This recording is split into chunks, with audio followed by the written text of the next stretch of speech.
line between protector and pursuer begins to blur. Will Daniel's past mistakes repeat, or can he escape the shadows of betrayal? The train moved slowly, rocking gently as it traveled. The sound of the wheels clicking against the tracks was a familiar and comforting noise. Marilee Burgess rested her head against Dr. Daniel Richard Jordan-Eyre as she slept. He looked down at her with a smile, knowing she would be embarrassed to find out that she snored softly. It was a light, wheezing sound, but she did snore. Daniel had first seen the lovely Marilee at the station in New Orleans, Louisiana. This city, known as the Crescent City, rested beside a bend in the Mississippi River. While he often thought of it as a tough place, he would still miss it since it had been his home for 36 years. He had grown up on Canal Street, playing basketball with friends and family. He married Annette Toole, and they had 3 children together. Sadly, all of his children had died from illness. When Annette announced that she was expecting again, he felt a mix of joy and fear. The birth was difficult, but with one final push, Annette brought their child into the world. To Daniel's shock, the newborn was black. After the surprise wore off, he was filled with anger and vowed to confront the man he believed had fathered the child. That night, both Moses Edwards and Cleophas Jones left the Jordan-Eyre home. It didn't matter whether they ran away out of guilt or fear. Daniel knew that he wouldn't find out what happened to Annette and the baby. Once Annette was well enough to travel, he packed her things and took her to her father's house. However, Mr. Toole took one look at his daughter and her baby and refused to let them in, slamming the door on them. With a harsh expression, Daniel ignored Annette's pleas and left quickly. "It meant something to me, even if you think it didn't," he thought bitterly. "We will not overcome this betrayal." 12 years of love and marriage felt wasted. He had cherished her letters while serving in the war, eagerly anticipating the day he could return home and be with Annette again. When Daniel volunteered for the army, he told General Dagrapont that he was a dentist. General Dagrapont declared that Daniel was now a surgeon. "I don't need dentists, but we always need good surgeons," he said. Daniel replied dryly, "Some might really need a good dentist," glancing at General Dagrapont's badly chipped and stained teeth. Daniel had learned to be an army surgeon, setting bones, removing bullets, and performing amputations when necessary. When the war ended with General Lee's surrender, Daniel returned to his cherished New Orleans. His dental practice was thriving again, and he enjoyed being part of the city's upper class. Yet inside, Daniel Jordan-Eyre felt empty and defeated. His marriage to Annette Toole had started to lift his spirits, and the births of their children brought him joy. But the betrayal by his dear Annette took away the last bits of happiness the war had left him. Daniel believed that people were talking about him behind his back. He thought some were laughing at the poor dentist whose wife was unfaithful. The newspapers were filled with stories about the opportunities out west, and Daniel decided it was time for a fresh start. After the pain of his wife's betrayal, the West seemed to offer a new beginning with clearer skies and brighter prospects. Selling everything he owned, except for his dental tools, Dr. Jordan-Eyre chose Colorado as his new home. The newspapers described the beautiful sunrises over the huge Rockies, the pure springs in the mountains, the abundant wildlife, and the newfound riches of gold and silver. With a final goodbye to friends and acquaintances, Daniel stood on the platform, waiting. He noticed Marilee Burgess, dressed in her best clothes, getting ready to board a train. He saw 2 older women with her, likely her mother and sister, or perhaps an aunt. A conductor called for everyone to board. Just then, a man in worn-out clothes kindly offered to help the lady with her bag. Daniel knew that most of these so-called helpers would run off with the luggage. "Make sure to help her," Daniel said firmly. The man looked back and saw Daniel's strong build. It would be hard for the women to chase him, but Daniel would definitely catch him if he tried to run. With a reluctant nod, the man helped the woman with her bag. "Thanks, sir." The man smiled after Daniel handed him a nickel. "I could have managed fine without your help," the young lady said with a hint of annoyance. "I'm sure you could have," Daniel replied with a smile before finding a seat on the train. Soon, the train started moving. With a loud noise and some jolting, the train finally started moving. As New Orleans zipped by, Daniel thought about his dear Annette one last time before focusing on what awaited him in the West. Before they even reached Baton Rouge, a young woman named Marilee was approached by 3 different men who wanted to keep her company on her journey. "This train has all kinds of people who might take advantage of a pretty girl like you," one man said with a smirk. He sat close to her on the bench and casually put an arm around her shoulders, making her feel trapped by the window. "Do you want to get rid of this man?" Daniel asked Marilee in French, knowing she could understand. "Please," she replied, clearly feeling flustered.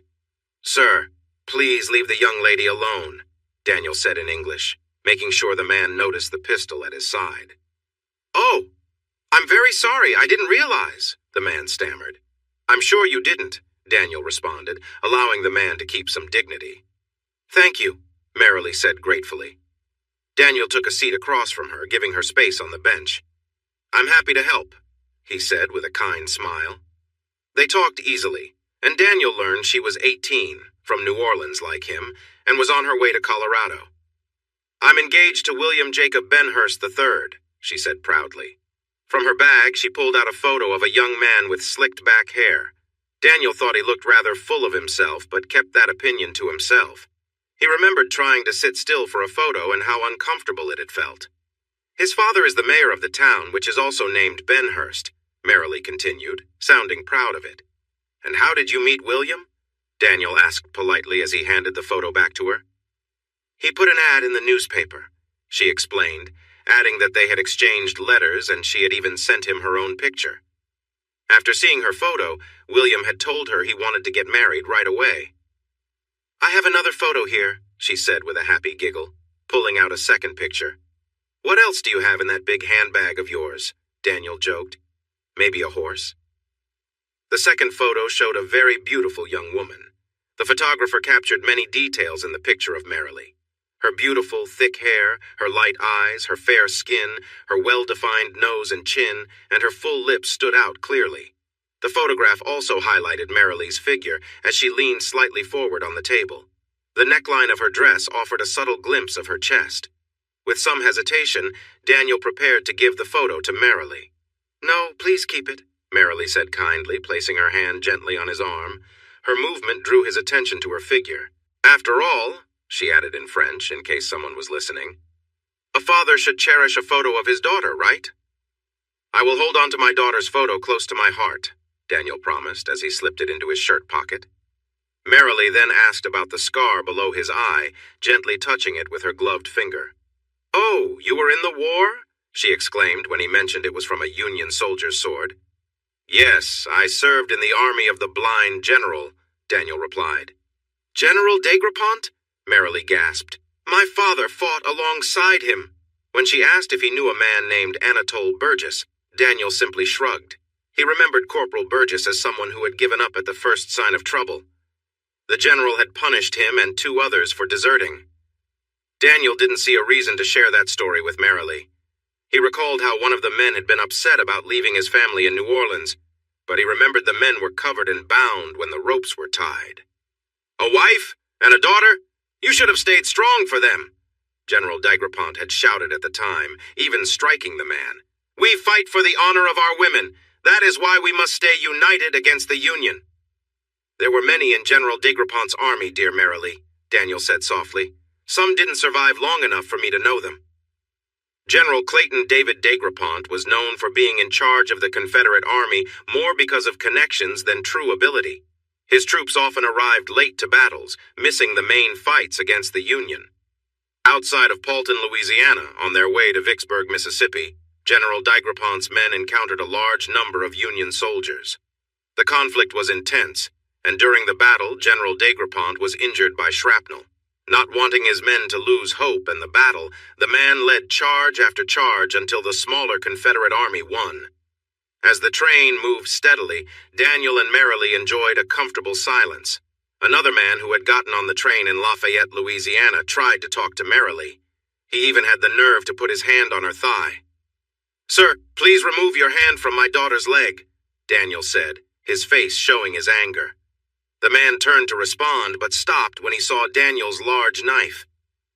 "Conductor, this man needs to leave," Daniel said loudly.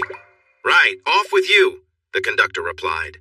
The man complained loudly, but the conductor, a heavy-set man, took him to the back of the train until they reached the next stop. "Maybe I should sit next to you," Daniel suggested. He quickly assured Merrily that he was not being disrespectful. He just wanted her to have a pleasant journey. "Agreed," Merrily replied. With a smile, she added, "Father." "But why are you traveling alone?" Daniel asked as he took a seat next to her. "William sent the money for my ticket, but I didn't think my mother and Aunt Annie could afford to come with me," Merrily explained. "Then you should have asked William to send money for them, too," Daniel said firmly. Hours later, the young girl rested her head against him, her side touching his arm. In Dallas, Texas, they had to switch trains. Daniel helped Merrily with her bag and found his own trunk. "May I buy you dinner?" Daniel asked as he led her to the small dining area in the station. "Oh, I didn't realize, Daniel, I have no money for food," Merrily admitted. That was something William should have thought about, Daniel thought to himself. "Don't worry, I'm here," he said with a smile, and she looked pleased. After their meal and a quick visit to the station's washrooms, the conductor announced that their train would leave shortly. "Right on time," Daniel said to the conductor as they boarded the train. Both Daniel and Merrily were very tired when their train finally stopped in Denver, Colorado. The station master told Daniel that Benhurst, Colorado, was one day's journey by stagecoach. "And when does the next stagecoach leave for Benhurst?" he asked. "Tomorrow at 12 noon, the man replied. "Well, I need 2 tickets for that coach and these bags to go with it," Daniel said, handing over the money. Then Daniel scratched his head, thinking about their journey ahead. It had started to feel uncomfortable, a little grimy. "Do you know where my daughter and I might find a place to stay for the night?" Daniel asked. Merrily smiled and placed her hand on Daniel's arm. The man pointed out a nearby inn. He also offered to take care of their bags and ensure they were ready for the next coach. "And is there a telegraph office nearby?" Daniel asked. "Right this way, sir," the man said, unlocking the small office. "Merrily, send William a message to let him know we'll arrive in Benhurst tomorrow," Daniel instructed. She quickly wrote a short message and the station master sent it off. "Now, my dear, wouldn't you like to get your hair done? You should look your best when you meet your fiancé," Daniel suggested. "I'm going to visit the barber here." "Oh, Daniel, do keep the mustache," Merrily said with a smile. She gently brushed her gloved finger across his mustache. Her face lit up as she gazed at him. "It looks so handsome, so refined," she added. Daniel didn't entirely agree, knowing there were a few gray hairs mixed in. But he smiled and nodded. "As you wish, dear Merrily," he said. He thought $1 for a shave and haircut was a bit much, but the barber explained it included a full wash, and Daniel agreed. "And my daughter insists I keep the mustache," he mentioned to the barber as the man lathered his hair. "Understood," the barber replied. "You've missed your calling," Daniel remarked after seeing the results. "How's that, sir?" the barber asked, grinning. "You should have been a butcher," Daniel joked. Outside, Merrily once again touched his mustache and smiled. He smiled back, appreciating her gentle gesture. Daniel felt a brief pang of jealousy, a fleeting regret that William Benhurst would soon be the one sharing these moments with her. He quickly pushed the thought away and offered Merrily his arm as they walked from the barber to the hotel. At the hotel, they found rooms available and ordered 2 hot wash bins. Daniel soaked in the hot water, scrubbing himself clean with the soap until his skin felt fresh. He thought of Merrily, just across the hall, also washing up and preparing for the next part of their journey. He let his mind wander for a moment before returning his focus to the present. After relaxing in the bath, he felt refreshed and ready to continue their journey the next day. He had come across Annette while she was washing, lathering her curly brown hair. Then he recalled Annette lifting her dress and spending time with another man. That thought quickly made his excitement fade. Daniel stood up, dried himself off, and stepped out of the cool water. He called into the wall horn to say he was done with his wash. "Very good, sir," came the soft reply. The next morning, Daniel went across the hall and gently knocked on Merrily's door. She opened it with a smile. Merrily had her hair arranged nicely and wore a fresh dress. After they had breakfast, they walked to the station to wait for the stagecoach. "Oh, thank you, sir," said the station master when Daniel handed him $1 as a tip for his good service. Then Daniel helped Merrily into the dark inside of the small carriage. She carefully placed her foot on the iron step at the bottom of the high carriage. Her left hand held on to Daniel's hand, and her right hand gripped the handle next to the door. Daniel placed his hand on the small of her back and gently helped her up. His hand brushed against her as she stepped up, and he felt a quick wave of jealousy for William Benhurst III. Then he took a seat across from Merrily. "Just those two?" the stagecoach driver complained as the station master closed the door. "Yes, just them and the mail," the station master replied sharply. The stagecoach started moving. Once they left the city, the ride became bumpy. Daniel and Merrily bounced on their seats with every jolt. "Here, Merrily, there are straps to hold on to," Daniel yelled over the noise. "Oh!" Merrily exclaimed as a bump in the road sent her tumbling into Daniel. "Here, take this strap in your left hand and put your right arm around my waist. I will do the same," Daniel suggested. Once they were settled, they managed to hold on as the carriage moved along the rocky path. They stopped once to drop off some packages and again to change horses and drivers. Each time, Daniel and Merrily had 20 minutes to take care of personal tasks or maybe buy a cold meat pie from the vendor. "I feel really sick, I can't eat," Merrily complained at the first stop. By the second stop, her hunger forced her to ask Daniel to buy some apples from the vendor. "As if I could say no to you, my dear." Daniel grinned and got the apples for her. "You're a good husband," the vendor said, showing his damaged teeth. "He is not my husband," Merrily replied with a smile, gently touching Daniel's arm. "No, that honor belongs to someone else," Daniel said, smiling sadly as he bought some plums for himself. Their sleep was restless. The road was quite bumpy. Whenever they tried to sleep, the carriage either jolted or dropped suddenly. Finally, as Daniel guessed it was nearly 2 in the morning, Merrily leaned against him. She started snoring softly, first with a light wheeze. But as the carriage rocked slowly down an incline, her snoring grew into a gentle rumble. She murmured with content as Daniel put an arm around her shoulders, and soon he also drifted off into dreams. The carriage stopped, and Daniel heard crickets chirping and distant coyote calls. Suddenly, they were off again with a jolt. They woke at dawn, both tired and eager to stretch their legs, but not upset with each other. Merrily smiled sweetly at Daniel. "Ah, you are the most wonderful pillow," she teased. "I think I will miss your breathing in my ear," Daniel replied with a smile. "Benhurst is our next stop," their driver announced when they reached another stop. "We're changing horses there, but that's as far as you're going, right?" "Yes, that's right," Daniel nodded. "I will be so thankful when this journey is over," Merrily said. "Soon, my dear, soon," Daniel reassured her. At Benhurst, William Benhurst Jr. and William Benhurst III were there to welcome Merrily Burgess. Daniel got down first, grinned at the 2 Benhurst men, and then offered his hand to help Merrily from the carriage. She took his hand, reached for the step with her foot, and stumbled. Daniel quickly reached out and caught her before she fell. As he moved, his hand accidentally touched her. Once she was steady on the ground, Daniel withdrew his hand. Merrily smiled and expressed her thanks, then gave a small curtsy to the 2 Benhurst men. "Merrily, my dear, I can hardly believe you are finally here," William said. "It's a pleasure to meet you, ma'am," Will added. Daniel noticed that the photograph matched William Jacob Benhurst III.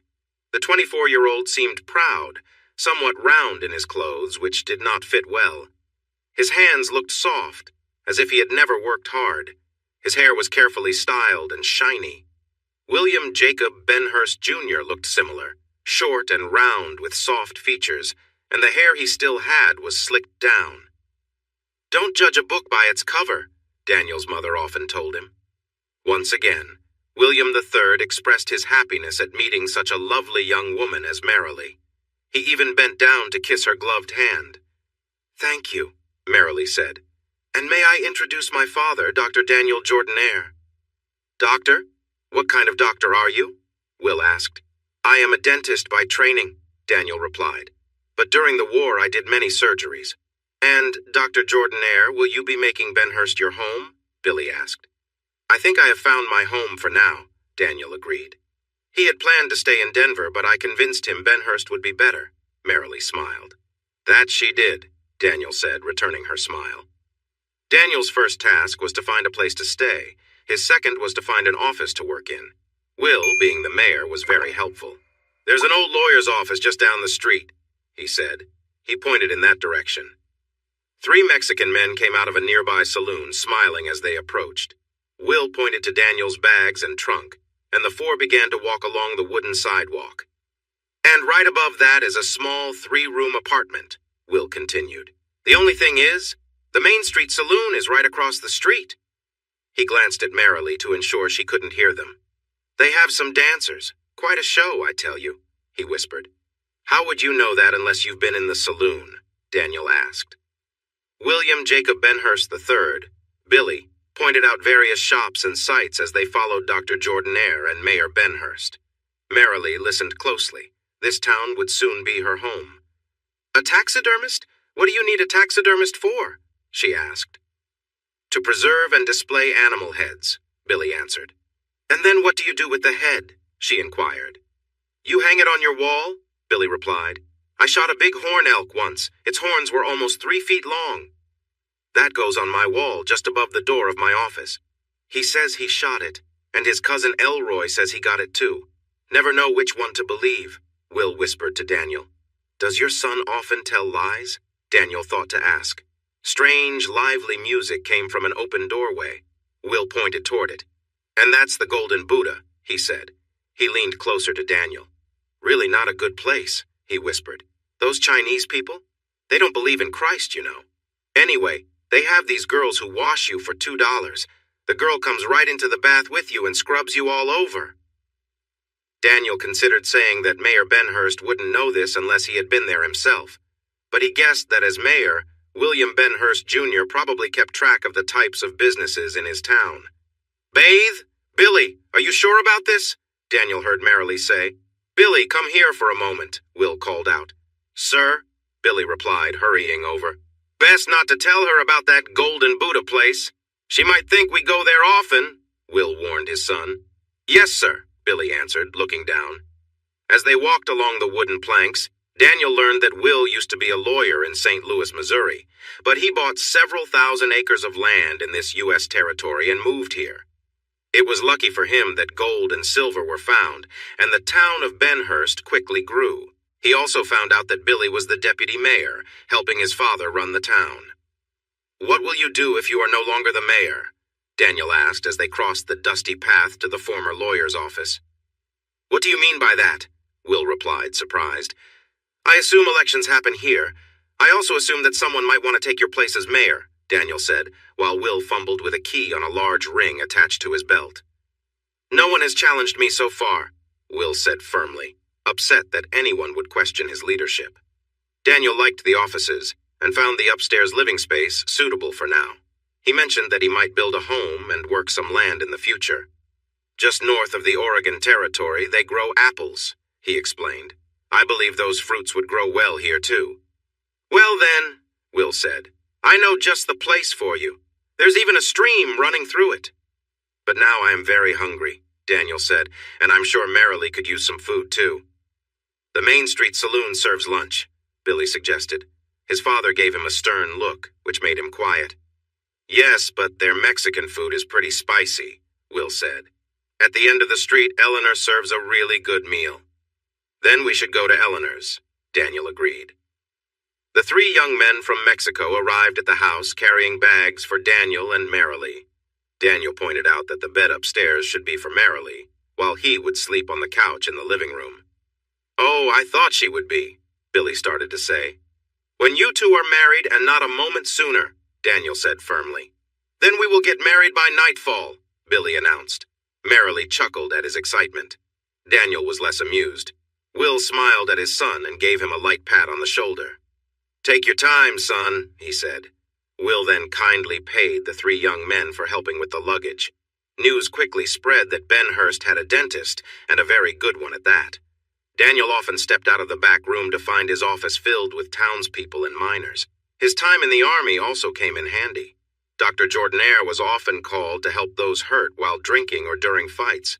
Those who got hurt while working were told to be more careful next time. Those injured while using a weapon received serious warnings from an upset Dr. Jordanaire. "Only the good Lord knows when it's our time to go," he would say loudly. "Now I will remove this bullet from your side." Let the pain remind you that talking things out is better than fighting. For those close to death, Daniel showed great kindness. He would hold their hands and read comforting words from the Bible as they felt their life fading. This worried the local Baptist minister, as Dr. Jordanare even worked on Sundays. "Reverend Dumble, pain doesn't take a day off," Daniel replied when the minister confronted him. He put a gentle hand on the minister's arm. "Just as you serve our Lord, I serve others in a different way. You care for their souls, and I care for their bodies, my friend," Daniel said. "But your daughter is also working," the Reverend said, somewhat calmer. "She is learning valuable lessons about helping others," Daniel explained. "And while she feels like family to me, Marilee is not my biological daughter." Daniel suspected some people visited more to see Marilee's cheerful face and warm smile as she greeted his patients. Billy seemed happy that others were interested in his fiancée. McCall, the local dressmaker, was hard at work on Marilee's wedding dress, using layers of soft chiffon and ivory silk. Marilee hesitated at the $12 the woman asked for, but Daniel approved it with a nod. "Father, when I am married, I will pay you back," she said firmly. "My dear Marilee, you have already given me plenty in return," Daniel replied. In the mornings, the Main Street Saloon offered a breakfast called Huevos Rancheros, which both Marilee and Daniel enjoyed. It was served by a sleepy-looking Mexican girl who annoyed Marilee by being too friendly with Daniel. "What do you think, dear Marilee?" Daniel joked. "You have no right to be jealous." "Until I am Mrs. William Jacob Benhurst III, I definitely do," Marilee insisted. The evening meals were served by the matron of the place. She smiled, revealing a mouth that had more gaps than teeth. She told Daniel in Spanish that he could choose any of her daughters to accompany him. She said this while glancing at her husband, a very large man. "What? What is she saying?" Marilee asked Daniel. "She is just wishing us a good meal," Daniel lied to her. The matron laughed and waved a finger at Daniel before welcoming some new customers. Her husband smiled at Daniel with a wink. Will Benhurst showed Daniel 50 acres of land just west of the town. It was Sunday morning just after sunrise. Daniel watched an eagle soaring in the sky and the sun shining on the stream, with morning dew covering the grass. In the peaceful morning, he felt a gentle breeze. $3 an acre, Will offered. "Mr. Benhurst, I know I should negotiate with you," Daniel smiled. "But $3 an acre is a fair price. You have a deal." Those who couldn't pay for Daniel's services were asked to help out instead. Pre-cut lumber was ordered from Denver, and after hanging a closed sign on his door, Daniel led a group of horses and buggies to his new home. Some women who were helping would seek Marilee's advice, ignoring Daniel's directions. "Come on, this is my home, not hers," Daniel said, frustrated, as one woman told her husband to place a window where Marilee suggested. "And when you're as quick as she is, then I'll listen to you," the woman replied, again saying her husband should follow Marilee's wishes. Marilee touched Daniel's face gently, calming his anger. She smiled up at him, and he couldn't help but smile back. "Father, the window will let the evening light into the room," she explained softly. Billy, as always, was nearby, underfoot. He, of course, did not lift any tools, carry wood, or paint. Finally, the day of their wedding arrived. Reverend Dumble greeted Daniel warmly, thinking back to when he had a painful tooth problem. Daniel had helped him by taking out the bad tooth, making it easier than expected. Daniel asked for a favor in return, that the Reverend marry Marilee and William. "But I was going to do that anyway," Reverend Dumble replied. "Isn't it wonderful how things work out?" Daniel smiled. "Now I need a couch, so please close the door on your way out." The Reverend then welcomed Dr. Jordanare as if they were old friends. He proudly introduced Daniel to his wife, Jennifer Dumble, who had a strong appearance. She smiled quietly and then went to play hymns on the piano, while the congregation sang along, mostly from memory rather than reading the words. "Now, if you could bring Marilee into the house of the Lord," Reverend Dumble encouraged Daniel. Daniel nodded and walked to a small room in the entrance of the wooden building. He knocked once and opened the door. "Dear Pierre, should I really go through with this?" Marilee asked when Daniel walked in. "Dear Marilee, many brides have wondered the same thing," he smiled. "Even my own wife said she once asked her father the same thing." "Wife? What happened to her? Merrily asked. You've never mentioned her. She is not important. Today is all about you, Daniel replied. Merrily looked into his light, almost golden brown eyes and sensed the deep sadness behind them. You have been hurt, she whispered. She stood and gently touched his face. I should not add to your sorrow, dear pair, she said softly as her finger traced his mustache. Ah, but you have, he tried to joke. From the moment you said you were promised to someone else, you have certainly affected me. She smiled at his words and laughed when he playfully caught her finger. Merrily then kissed him gently. She turned, picked up her bouquet of flowers, and took his arm. Let's go, dear pair, she said. Daniel cried during the ceremony. He sobbed openly as the minister declared them husband and wife and announced that Merrily Burgess would now be called Mrs. William Jacob Benhurst III. He continued to cry as the beautiful young woman took her new husband's arm and they walked out of the church. Come on, man, pull yourself together, Will joked. His eyes were also misty. The two men, without hesitation, hugged each other before joining the bride and groom at the church door. The next morning, Daniel walked slowly to the entrance of the Main Street Saloon. He had drunk a lot of Will's whiskey and couldn't remember how he ended up on the couch in his office. His new home was ready, with furniture delivered from St. Louis and Denver, but he wasn't able to find his way back home. He was just thankful he didn't wake up in the stable under his horse. A tired-looking waitress welcomed him and then looked around. Where's your wife? She asked. She is not my wife, Daniel replied with a pained smile. The girl raised an eyebrow and asked if he was feeling all right. I had a bit too much to drink, he admitted. Ah, Senor Doctor, please wait here, she said. A few moments later, she came back with a frothy glass. Daniel hesitated, unsure about it. Drink it, Senor Doctor, it's the cure, a round man called out from the kitchen doorway. Daniel gritted his teeth and downed the strong drink. Ha! Ha! How does that taste? The man laughed as Daniel struggled, feeling it burn in his throat. After a brief moment, Daniel had to admit he felt a bit better, more awake than before. When the waitress brought his breakfast, he managed to eat. He noticed she had loosened the ribbons of her top, and as she leaned forward, he felt it reminded him of someone special in his life. Stop it, Daniel, she's not yours, he told himself, forcing a smile at the young waitress. Later that evening, instead of going home, Daniel enjoyed dinner at Eleanor's and then strolled through town. The sky was getting darker, and many shops had already closed. The few that remained open had soft lights glowing through their curtains. He could hear cheerful music and laughter coming from the Golden Nugget, another busy bar in the growing town. He noted with a strange satisfaction that for every church in Benhurst, there seemed to be 3 bars, each claiming to have the best entertainment. As he walked by the open door, he glanced inside. Men sat at tables, some playing cards, others with drinks. A few women walked among them, dressed in light clothing, chatting quietly with the men. Occasionally, a man would nod and get up, and one of the women would take his hand to lead him somewhere. Hey, want a bath? A nice hot bath? Very clean, very soothing, a man called out, speaking with a thick accent. Daniel turned to see he was near the Golden Buddha. How much for a bath? Daniel asked, stepping across the dusty road. For a man like you? The man asked. $2? All right, $2, Daniel agreed, handing him the coins. Good man, an honest man. Pay first, no sneaking off, the man said cheerfully, taking Daniel's arm and leading him into the dimly lit foyer.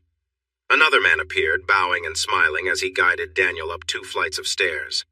He knocked on a door and opened it. Inside the room was a cast-iron bathtub. As the door opened, a second door on the opposite side swung open, and 2 women entered, each carrying large pots of steaming water. They wore simple silk robes tied at the waist. They poured the water into the tub and left the room, repeating the process until steam rose gently from the tub. The man shouted something in a language Daniel didn't understand. One of the women took the empty pots and quickly exited. The second, a shorter woman, bowed to Daniel. The man patted Daniel's arm, chuckled, and then left the room through the main door. The woman approached Daniel and, with practiced hands, untied his bow tie and slipped off his jacket, placing it carefully on a chair. She unbuttoned his shirt, and though Daniel felt a bit uneasy, he allowed her to continue. She neatly folded his clothes as she removed them. Soon, Daniel stood bare, feeling slightly self-conscious, though the woman remained professional. She led him to the tub, helping him step onto a small bench and then into the warm, steaming water. Inside the tub, a wooden shelf held several tools, brushes, and soap. Another shelf rested below the water. In the center, there was a curved piece of wood designed to support the back. Daniel eased into the water, leaning against the curved piece. The woman silently untied her own sash, removed her robe, and hung it on a hook. She then swiftly gathered her long black hair, twisting it into a bun and securing it with small wooden sticks. She moved gracefully, her actions efficient and calm. Without saying a word, she prepared herself to assist. Her movements focused on her task as Daniel settled into the bath, appreciating the warm water's comfort. Her expression remained puzzled as she stood at the edge of the tub. Daniel tried to ask, "How old are you?" But she didn't seem to understand.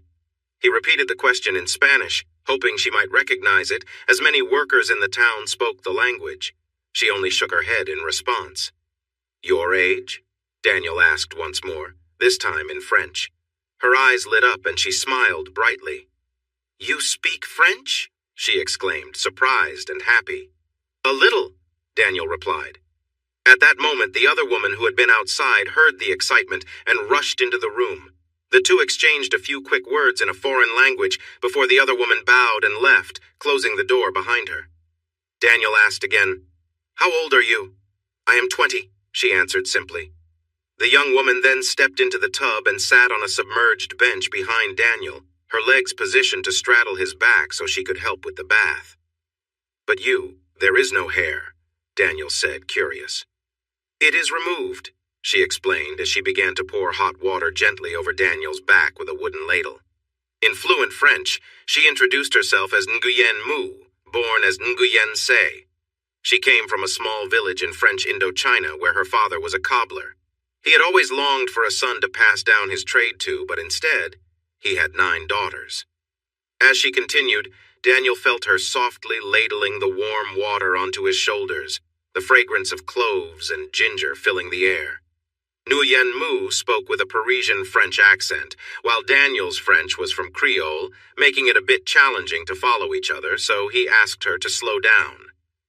Nguyen Mu told her story in a calm voice. Her father had been protective and strict. Many men had sought to marry her or her sisters, but her father believed none were worthy. 2 of her sisters had defied him, running off to marry soldiers, causing shame for their family. The eldest had married a French diplomat, while Nguyen Mu was eventually married to a man from another village who met her father's demands. As she gently scrubbed Daniel's back with a soft brush, she continued to share pieces of her life, speaking quietly as the steam rose from the bath, filling the room with warmth. Nguyen Mu's husband had promised her father that he was a good and honorable businessman. He said he would take her to America, where she would work in a ribbon factory. "Does your husband know you're here doing this?" Daniel asked as she rinsed the soap from his back and shoulders. "He is the man at the door who told me to give you this bath," she replied, her voice tinged with frustration. She moved around and stood in front of him. Her expression seemed playful, but Daniel felt uncomfortable. She laughed softly when she noticed his reaction. As she knelt in the water, she lifted one of his legs and began to scrub his foot with a brush. Daniel flinched slightly at the touch, but tried to relax. Her small smile showed she was aware of his discomfort. Nguyen Mu shared that her husband, Mu Tui, insisted that she remove all the hair from her body. She raised her arm to show Daniel there was no hair under her arms. She explained that the first time she was told to bathe someone, she had cried and begged not to do it. In response, Mu Tui had beaten her with a belt. When that didn't work, he had threatened her with a hot poker, pressing it close enough to her face that she could feel the heat. She quietly revealed a small scar on her arm from where the metal had burned her. As she continued bathing Daniel, she accidentally brushed his leg, causing him to jerk again. She didn't say anything but smiled and kept working, rinsing his feet and legs. She finished scrubbing and gently rinsed the soap from his chest and underarms, working carefully but quickly. Though she smiled and tried to remain calm, Daniel could see that the whole situation weighed on her. Her light comments and laughter felt like a way to hide her own discomfort.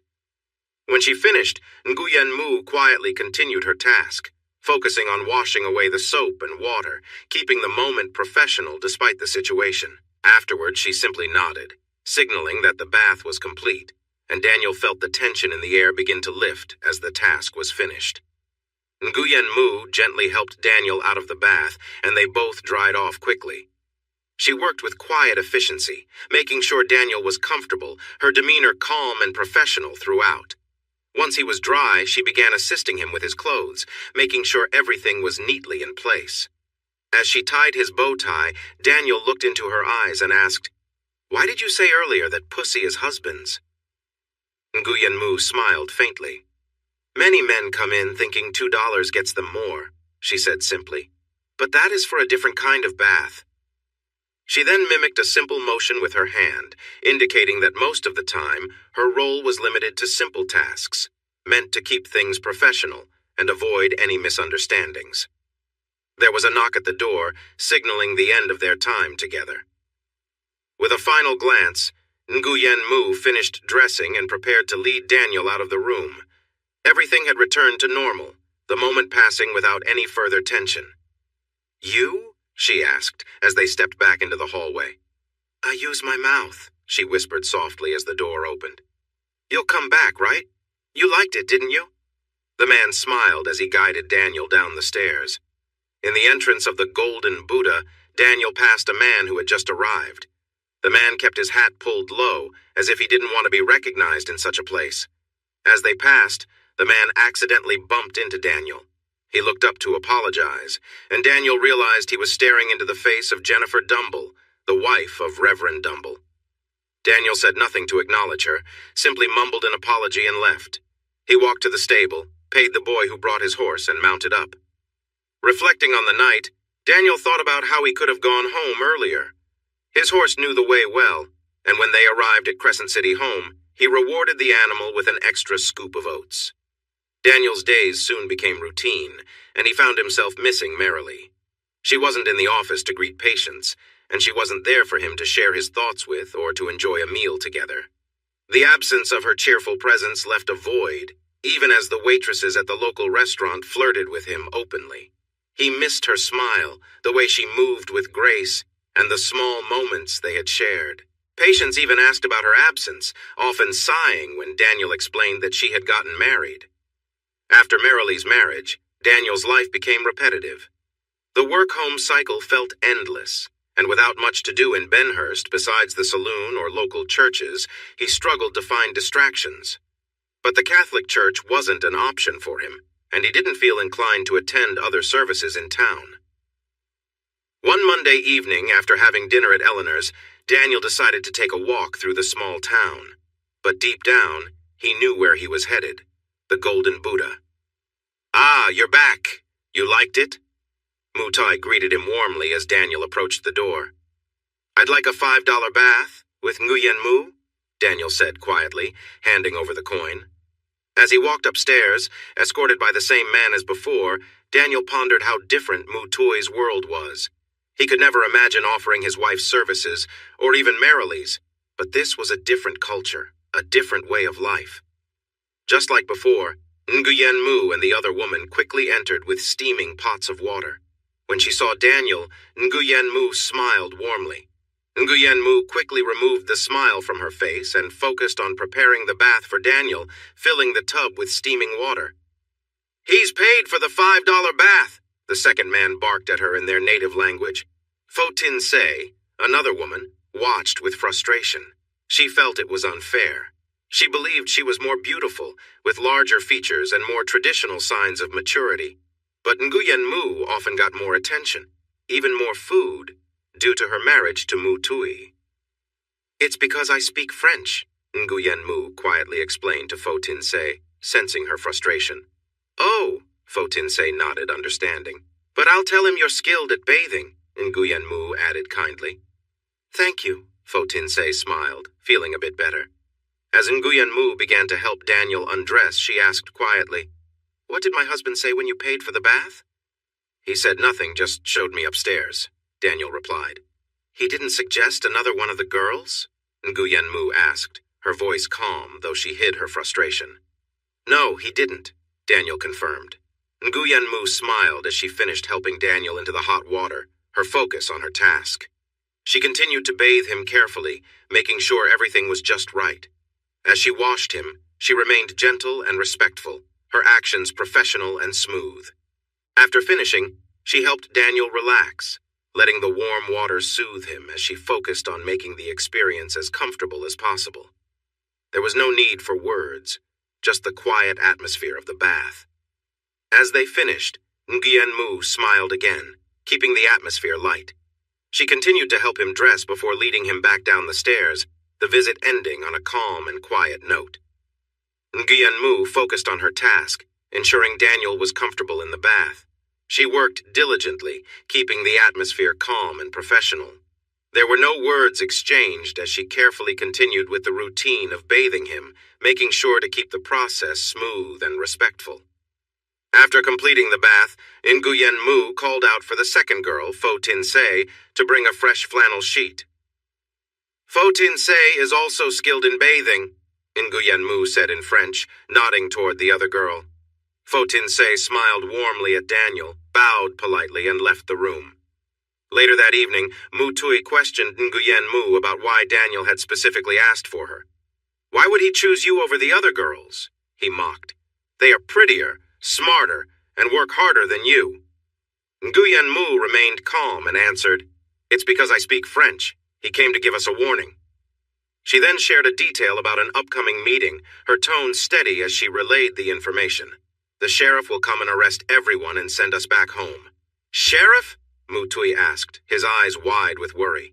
Mu Tui was wanted for serious crimes in San Francisco and his home country. Here, he felt safe. No one knew him or his past. Ung Sin Dao, his business partner, agreed with Mu Tui. They feared that the sheriff and his deputy would search their building and find the girls. They would take the girls away, but he and Mu Tui had a plan. They would hide in their secret underground space. After the search ended, they would quietly leave town. "Denver, there are many places we could stay hidden," Ung Sin Dao suggested. "It is lucky my wife told us this," Mu Tui said proudly. The next day, while the girls were asleep, Mu Tui and Ung Sin Dao took all the money they had made since arriving in Benhurst from their safe. They hid the money in their underground space. Once the job was done, they woke the girls to start their daily tasks.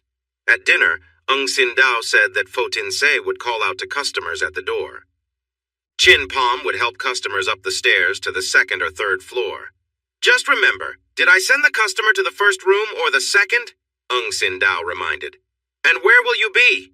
Nguyen Mu asked the men. "We have important work to do," Mu Tui answered, clearly upset that she asked.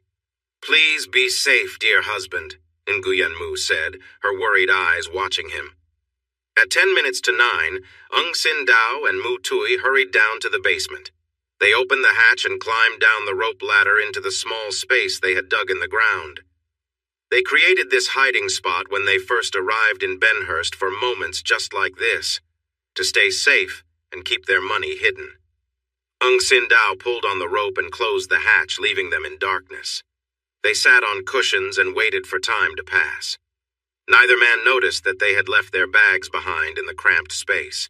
At 10 minutes past 9, Nguyen Mu came down the stairs, passed aboard Fo Tin Se and Chin Pom, and opened the basement door. She walked quietly down the stairs without making a sound. The large safe stood in a corner, open and empty. Even empty, it was very heavy. Nguyen Mu wrapped a rope around the safe and tied it to a beam. She used the rope to lift the heavy safe off the floor with surprising ease. She tied the rope to a support beam. Another rope lifted the heavy safe, making it hang just above the hatch. She fastened this rope to the same beam. Carefully, Nguyen Mu lowered the safe down to sit securely over the hatch. "Goodbye, my dear husband," Nguyen Mu thought with bitterness.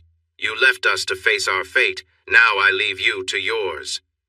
"Where have you been?" Chin Pom asked when Nguyen Mu came out of the basement. Chin Pom covered her mouth and whispered, "The man who is not like us wants to talk to you." Nguyen Mu nodded and went to the room where Chin Pom had placed Jennifer Dumble. When she entered, Jennifer looked very upset.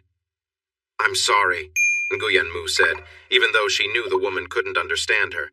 She quickly helped Jennifer with her clothes and guided her into the warm bath. "In the morning I will see Dr. Jordanaire. He will assist me," Nguyen Mu thought as she prepared herself.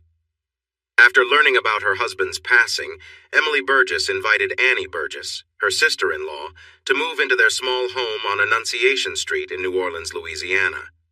Together, they focused on raising Anatole's daughter, Marilee. By the time Marilee turned 18, she realized that her mother and Aunt Annie were more than just sisters-in-law. She had seen them together often, sharing moments of closeness and affection. Sometimes she wondered quietly to herself if her mother missed her father.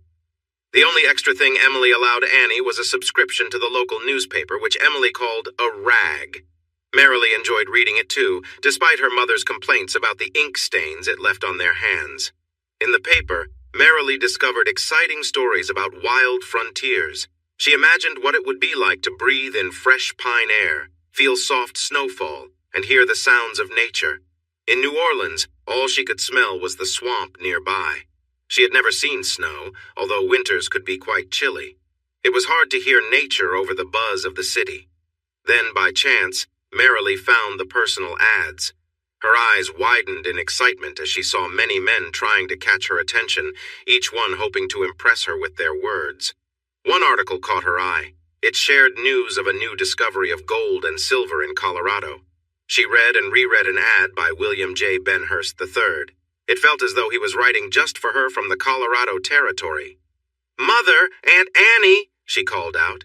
"Oh, we're just resting, dear, but we'll be right there," Aunt Annie called from the bedroom the two women shared.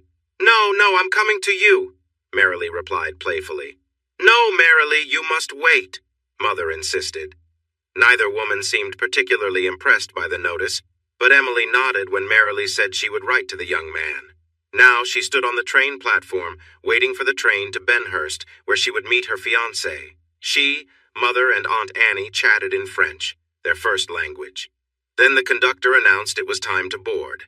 A kind young man offered to carry her bag, but before Marilee could thank him, a rude man pushed in and ordered the young man to help her. He even handed the youth a nickel for his trouble.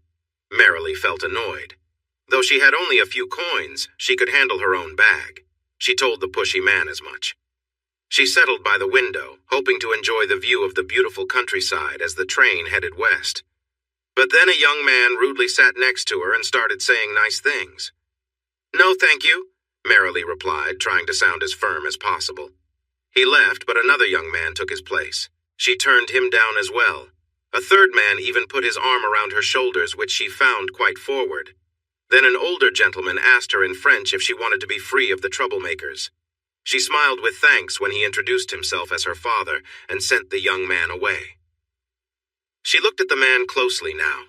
He was handsome, with a bit of stubble on his square face.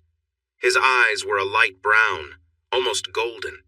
He had broad shoulders, and his clothes were of high quality. Even his boots shone brightly. He didn't sit next to her but across the narrow aisle. They talked, and she learned he was also going to Colorado, near Denver. He was educated, a skilled dentist. His face had a scar under one eye, and she asked about it. She traced the faint line with her gloved finger. She was pleased to discover that her guardian had served in the military under the brave General Daigrepont. Her father, Corporal Anatole Burgess, had also served and had died under another brave leader. Unfortunately, Dr. Jordanaire did not know her father. In Lafayette, Louisiana, another young man showed interest in her. He even had the nerve to place his hand on her leg. But Marilee found that her guardian was not afraid to stand up for her, and he had the young man escorted away by the conductor. Dr. Daniel Jordanaire, offered to sit next to her, keeping other young men away. He smelled strong and clean, a warm scent that drew her in. As the hours passed, with the train rocking back and forth and the sound of the wheels clicking, Marilee drifted off to sleep. When she woke, her face was resting against him. She sat up and smiled. His eyes shone with warmth, and she felt a quick flutter of happiness looking at him. "Ah, Père," she said, "I need to use the washroom." "Of course, my dear," he replied in a deep, soothing voice. After using the washroom and tidying herself, she felt shy, noticing he had waited for her and guided her back to their seat, his arm feeling strong. When they arrived in Dallas, Marilee learned that her guardian was also her supporter. She felt very hungry, almost weak, and he bought her a meat pie. He made sure their bags were taken care of, too. She realized she would have been lost without her dear Pear to help and guide her. "Please don't stay in Denver, Pear," she urged as they got on the train to the busy town. "Come with me to Benhurst." "As if I could say no to you?" He smiled, and she felt that familiar flutter of happiness again. Even after traveling, he still had that strong, comforting scent. She leaned against him, feeling at ease by his side. In Denver, Daniel took charge again and arranged for them to ride the stagecoach the rest of the way to Benhurst. Her heart raced when he told the station master he would join her on the coach. He even made sure she sent a message about her arrival time to William Jacob Benhurst III before stopping in front of a barber shop. Marilee remembered her father's bushy mustache and asked Daniel to keep his mustache too. He agreed, just for her. In her hotel room, which Daniel had paid for, Marilee got ready for a wash. She securely locked the door and hung a cloth over the door handle to cover the keyhole. In the middle of the room was a wash basin Daniel had arranged for her. On a small table there was a cake of soap, a piece of linen, and a large sheet. Marilee happily took off her dress, which she had worn for days, along with her other clothing. Then she stepped into the warm water. Marilee gently lowered herself into the warm bath, letting out a sigh of relief as the heated water surrounded her. She lingered for a few moments, enjoying the soothing warmth on her skin after the long journey. After some time, she reached for the soap, using the harsh lye to scrub away the grime from the road. The water and soap left her skin slightly reddened, but she felt refreshed and clean. Once finished, Marilee stood and dried herself with a flannel sheet. As she caught a glimpse of herself in the mirror, she observed her figure. She was a petite woman, standing at 5'3", with a slightly rounded belly and full hips that made her appear ready for motherhood. Her legs were well-shaped and her complexion was fair.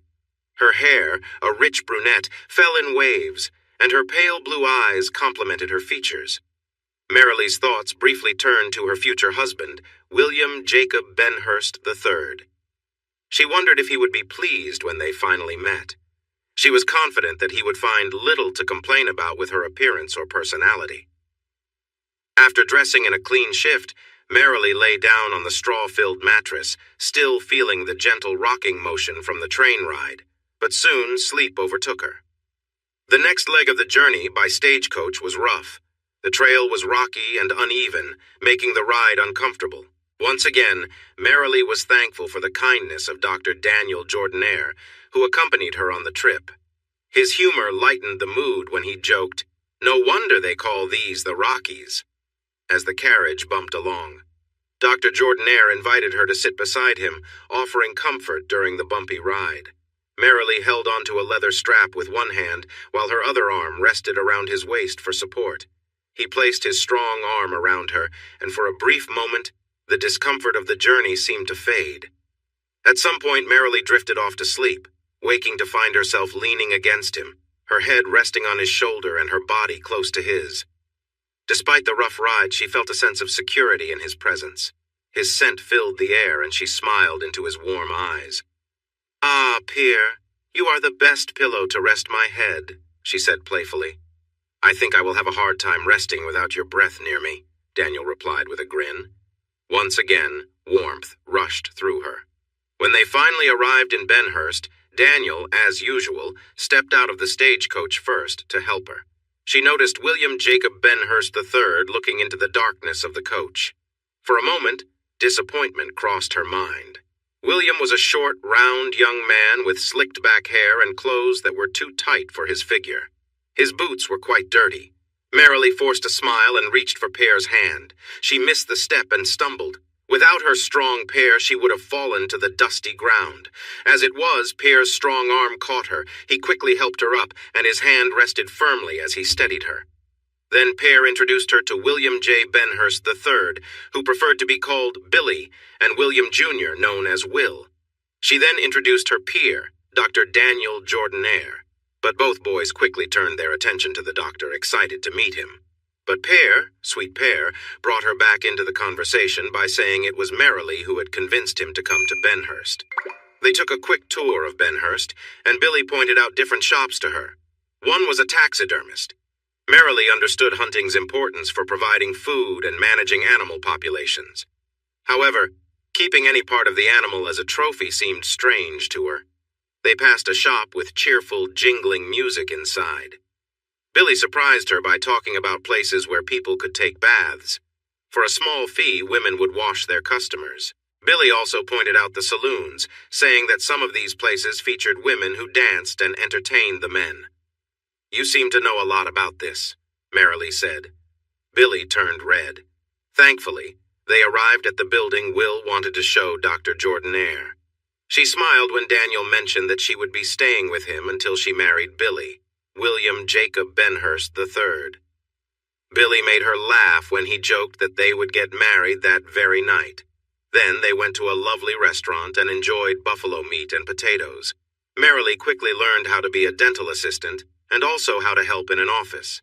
She kept track of each patient in a ledger, noting how much they had paid and if they had any balance left. However, her most important job was to make each patient feel welcome and appreciated. She smiled and chatted with everyone who came in and gathered information about their needs. When Dr. Jordanaire was ready, she guided them into the treatment room. Billy was always around. Merrily hoped he was just excited to have her in Benhurst and that he would calm down once they were married. "Otherwise, his constant presence might be too much for me," she shared with Pierre. Merrily found it strange that many of Dr. Jordanaire's patients sometimes made flirty comments and awkward attempts to win her over. Pierre frowned at this and even gently scolded the more persistent men. Still, Billy would grin proudly when they made these remarks in front of him, looking pleased with himself. The dress Pierre had bought for her was really beautiful, made of ivory silk and layers of chiffon. Merrily thought spending $12 was a lot, but Pierre didn't mind the expense. She promised to pay him back, but Pierre just smiled and told her she had already done enough. This was their home, he said, and she helped organize things and made changes to the design while it was being built. In honor of their old home, Pierre named it Crescent City. Inside, Merrily had her own bedroom right across the hall from Pierre's. Beulah, the housekeeper, took orders from Merrily and called her the lady of the house. For Merrily, this was the happiest life she had ever known. Her father, Anatole Burgess, had cherished her, calling her his little princess and making her laugh with tickles. The unfortunate Civil War had taken him away, and she had missed him dearly for many years. Now, her Père Daniel Jordanaire treated her just as kindly. He made sure her every wish was fulfilled, and it seemed money was no object when it came to her happiness. Finally, the day of her wedding arrived. Merrily left Crescent City in the Benhurst buggy, which had been freshly varnished and decorated with white ribbons. The 4 horses pulling it were also adorned with white ribbons. "Madame Burgess, your carriage is ready," Pierre joked, trying to lighten the mood. But Merrily noticed the tears in his eyes. He gently helped her into the back of the buggy, brushing off the stable boy, Caesar Washington, who had also come to help. He tied his horse to the back of the buggy and climbed in to sit beside her. Merrily leaned against her pair as the buggy traveled slowly toward the Redemption Baptist Church. She and her pair waved and greeted the people who watched them pass by. "If Billy won't marry you, I will," called out a young man. "If Billy doesn't, I'm next in line," her pair replied. In a small room, the dressmaker and her 2 daughters helped Merrily into her dress. It was a snug corset, followed by several layers of fabric, including a lacy shift and a bloomed skirt. Finally, they placed the ivory silk gown over everything. "I'll tell Reverend Dumble we're ready," one daughter said as she left the room. Now Merrily was alone, lost in her thoughts. Was this the right choice? She had traveled far to be here. Without Dr. Daniel Jordanaire and her dear pair, she might not have made it. The door opened and her pair entered the room. She looked at this kind-looking gentleman and tried to smile. "Dear pair, should I really do this?" Merrily asked softly, seeking guidance. "Many brides have wondered that same thing," he replied with a smile. "Even Annette, my own wife, asked her father those very words." "And where is your wife now?" Merrily asked, curious. "She is not important. Today is about you," Daniel replied gently. Merrily looked into his warm brown eyes and sensed a deep sadness behind them. She realized he had experienced pain. "You have been hurt," she whispered. Merrily stood and lightly touched Daniel's face. I never wanted to bring you such sadness, dear Peer, she said as her gloved finger brushed his mustache. Ah, but you have, he joked lightly. You've affected me deeply since the moment you said you belong to another. Merrily smiled at his words. She laughed when Daniel playfully nibbled her finger. Standing on her toes in her tight shoes, she kissed him softly. A warmth spread through her as his mustache brushed against her lips. Billy has never made me feel this way, she thought, but quickly set that thought aside. She turned to grab her bouquet of fresh flowers and linked her arm with his. Let's go, Peer, she said. Daniel shed tears during the ceremony. He cried freely as the minister announced that Billy and Merrily were now husband and wife, declaring that from this day forward, Merrily Burgess would be known as Mrs. William Jacob Benhurst III. Merrily's eyes were wet with tears. Even though her vision was blurry, she could see the smug satisfaction on her husband's face. There was a hint of amusement in his eyes as he looked at her friend Daniel. Daniel cried as the lovely young girl took her new husband's arm and walked out of the church. At the door, Merrily turned to glance at Daniel one last time. Then her husband led her away to Eleanor's, where the wedding feast awaited.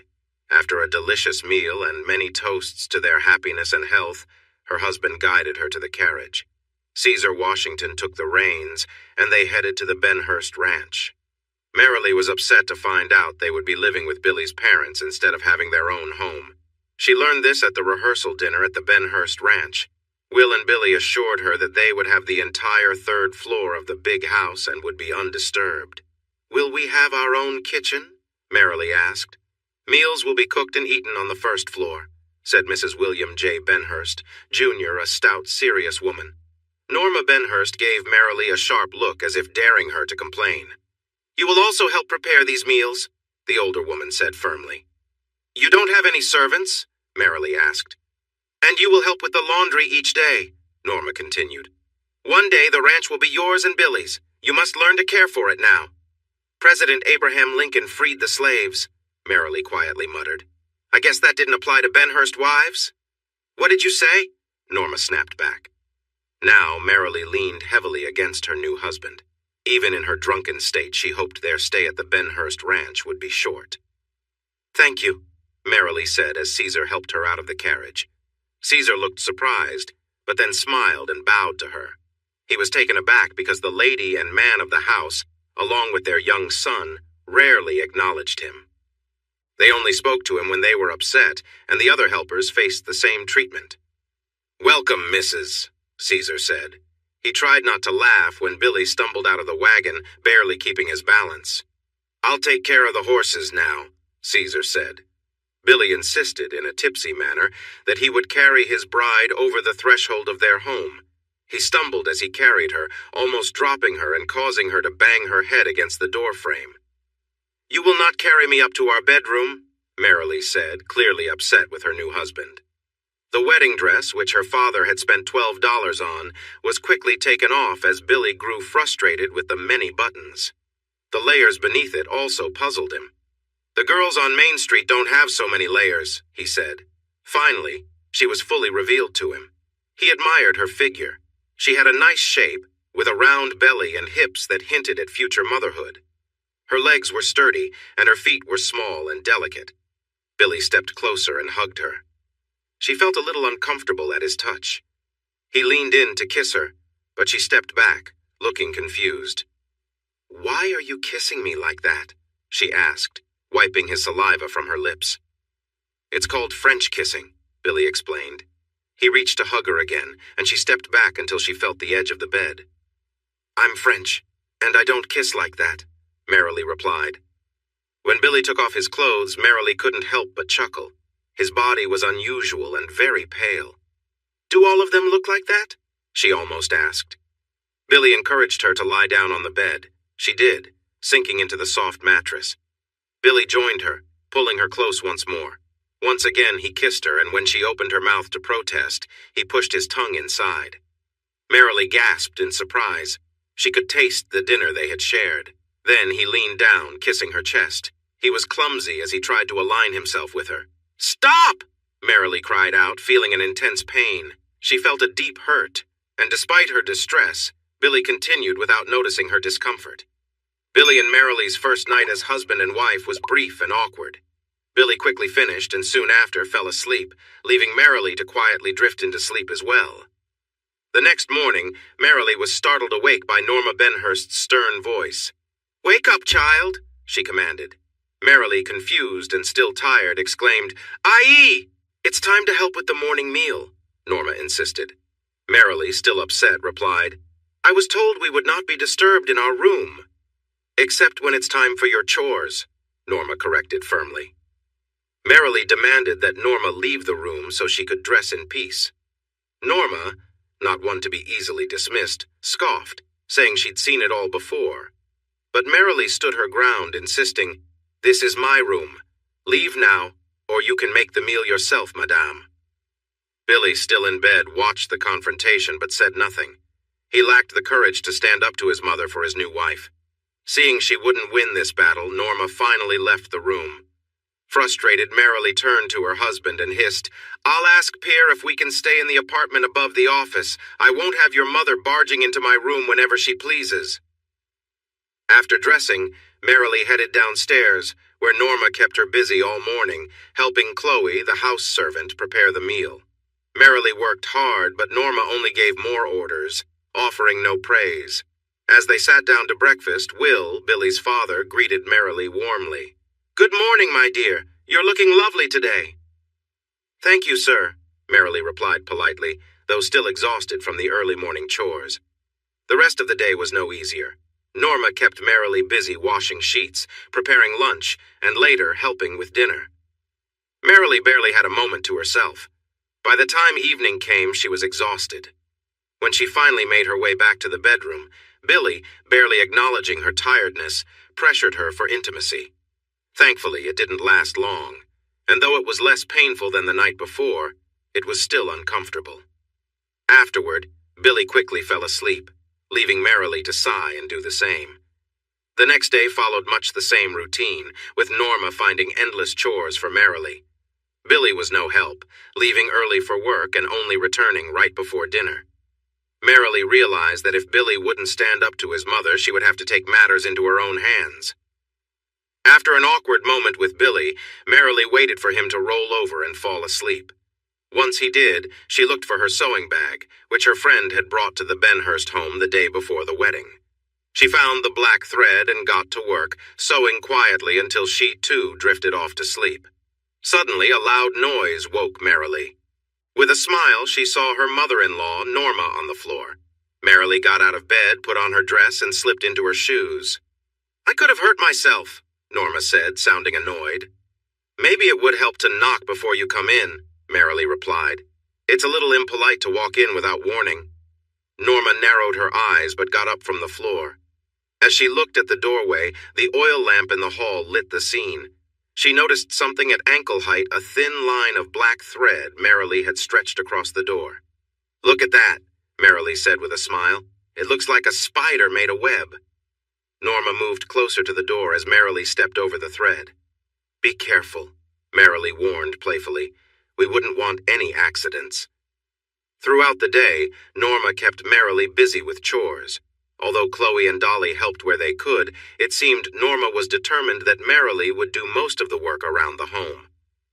By the time her father-in-law and husband returned home, Marilee was very tired. She served them dinner and followed Billy up the stairs to their room. As they got ready for bed, Billy bragged about the many women he had spent time with before they got married. Marilee looked at him with disappointment. "Really, Billy? You think that's something to be proud of?" she asked, her voice heavy with disapproval. Dressed for bed, Marilee pointed to herself. "I wouldn't need to pay for attention like that," she said, shaking her head. She climbed into bed, indicating there was no need for such behavior. Billy, however, didn't seem to notice her disapproval and acted as if nothing was wrong. Marilee felt frustrated as she thought about his past experiences. After a restless night, morning came, and Norma checked the doorway carefully. There was no sign on the door, so she swung it open with force. "Aye!" Norma shouted as the cup of water Marilee had balanced on top of the door tipped over, soaking her head with cold water. The cup fell to the ground, hitting Norma on the head. Merrily happily smiled as she got dressed. "Dear mother-in-law, you really should knock," she said as she stepped out of the room. In the kitchen, Merrily and Chloe were making drop biscuits using lard. Chloe looked at Merrily with doubt, but agreed that Merrily could have a little lard after dinner. Billy noticed that Merrily appeared to be in a good mood that evening. He didn't ask why, and if he had, she would have pointed to the small bit of lard on a paper beside her bed. A loud noise and then a crash woke Merrily the next morning. She got dressed and opened the door. Norma was lying on the floor again, but this time it was outside the bedroom. Merrily stepped over the lard she had spread on the wooden floor. Without saying a word to the confused Norma, she headed downstairs. "You could have hurt me," Norma said angrily when she finally made it into the kitchen. "Well, I'm trying my best," Merrily replied with annoyance, "but you are just being so stubborn." Chloe knew that if she laughed, Mrs. Benhurst might find a reason to cut her pay. So she focused on whisking the eggs. With her back turned to the angry woman, she silently chuckled as she mixed. "By the way, I plan to ride into town this morning," Merrily added. "You have many chores to finish," Norma protested. "Mother-in-law, I wasn't asking for your permission," Merrily said. "I was letting you know. I will be riding into town today." "And what about the laundry?" Norma shouted. "You managed before I married your son," Merrily pointed out. "You can manage today. You will stay and finish the laundry if there's time," Norma hissed. "Norma, once more, I am not seeking your approval," Merrily said. "I am not your servant. I am your daughter-in-law." Pear had brought Missy, Merrily's horse from Crescent City, to the Benhurst Ranch's stable. Caesar quickly saddled the horse when she asked him to. He smiled when she thanked him. Inside the house, Dolly and Chloe worked hard while Norma yelled at them. "I hope Mrs. Merrily stands up for herself," Chloe whispered to Dolly. "Amen to that," Dolly replied quietly as they scrubbed the sheets with strong soap. In his office, Dr. Jordanaire was treating a patient. He could hear whispers from those waiting outside. The voices grew louder when someone new arrived. He smiled. The voice belonged to a female patient. The people in the room were rough around the edges, but a woman could bring out both the best and the worst in them. "Here, have some whiskey. Swish it around in your mouth a couple of times a day," he said before stepping into the outer office. "Pear, oh dear Pear," Merrily greeted the doctor warmly and wrapped her arms around him. "Oh, my dear sweet Merrily," he said, his happiness clear. Earlier, Dr. Jordanaire had written 2 letters for Nguyen Mu. The small woman had asked for his help to get to Paris, France. The first letter was for the station master in Denver, explaining that Nguyen Mu needed to travel to New York City. The second letter was for a travel company in New York, asking to book a first-class ticket to Paris. "What about your husband?" Daniel asked the small woman. "He will join me soon," Nguyen Mu replied. She thanked Daniel in her own way, showing her appreciation very openly. Then, as she got ready to leave, she suggested, "You could come with me. What keeps you here?" He shook his head, knowing nothing tied him to this small Colorado town, but he couldn't bring himself to leave. Daniel helped Nguyen Mu onto the stagecoach, placed her heavy trunks on the roof, and watched another woman leave his life. "Stop it," he told himself. "She is not yours, just like Merrily is not yours."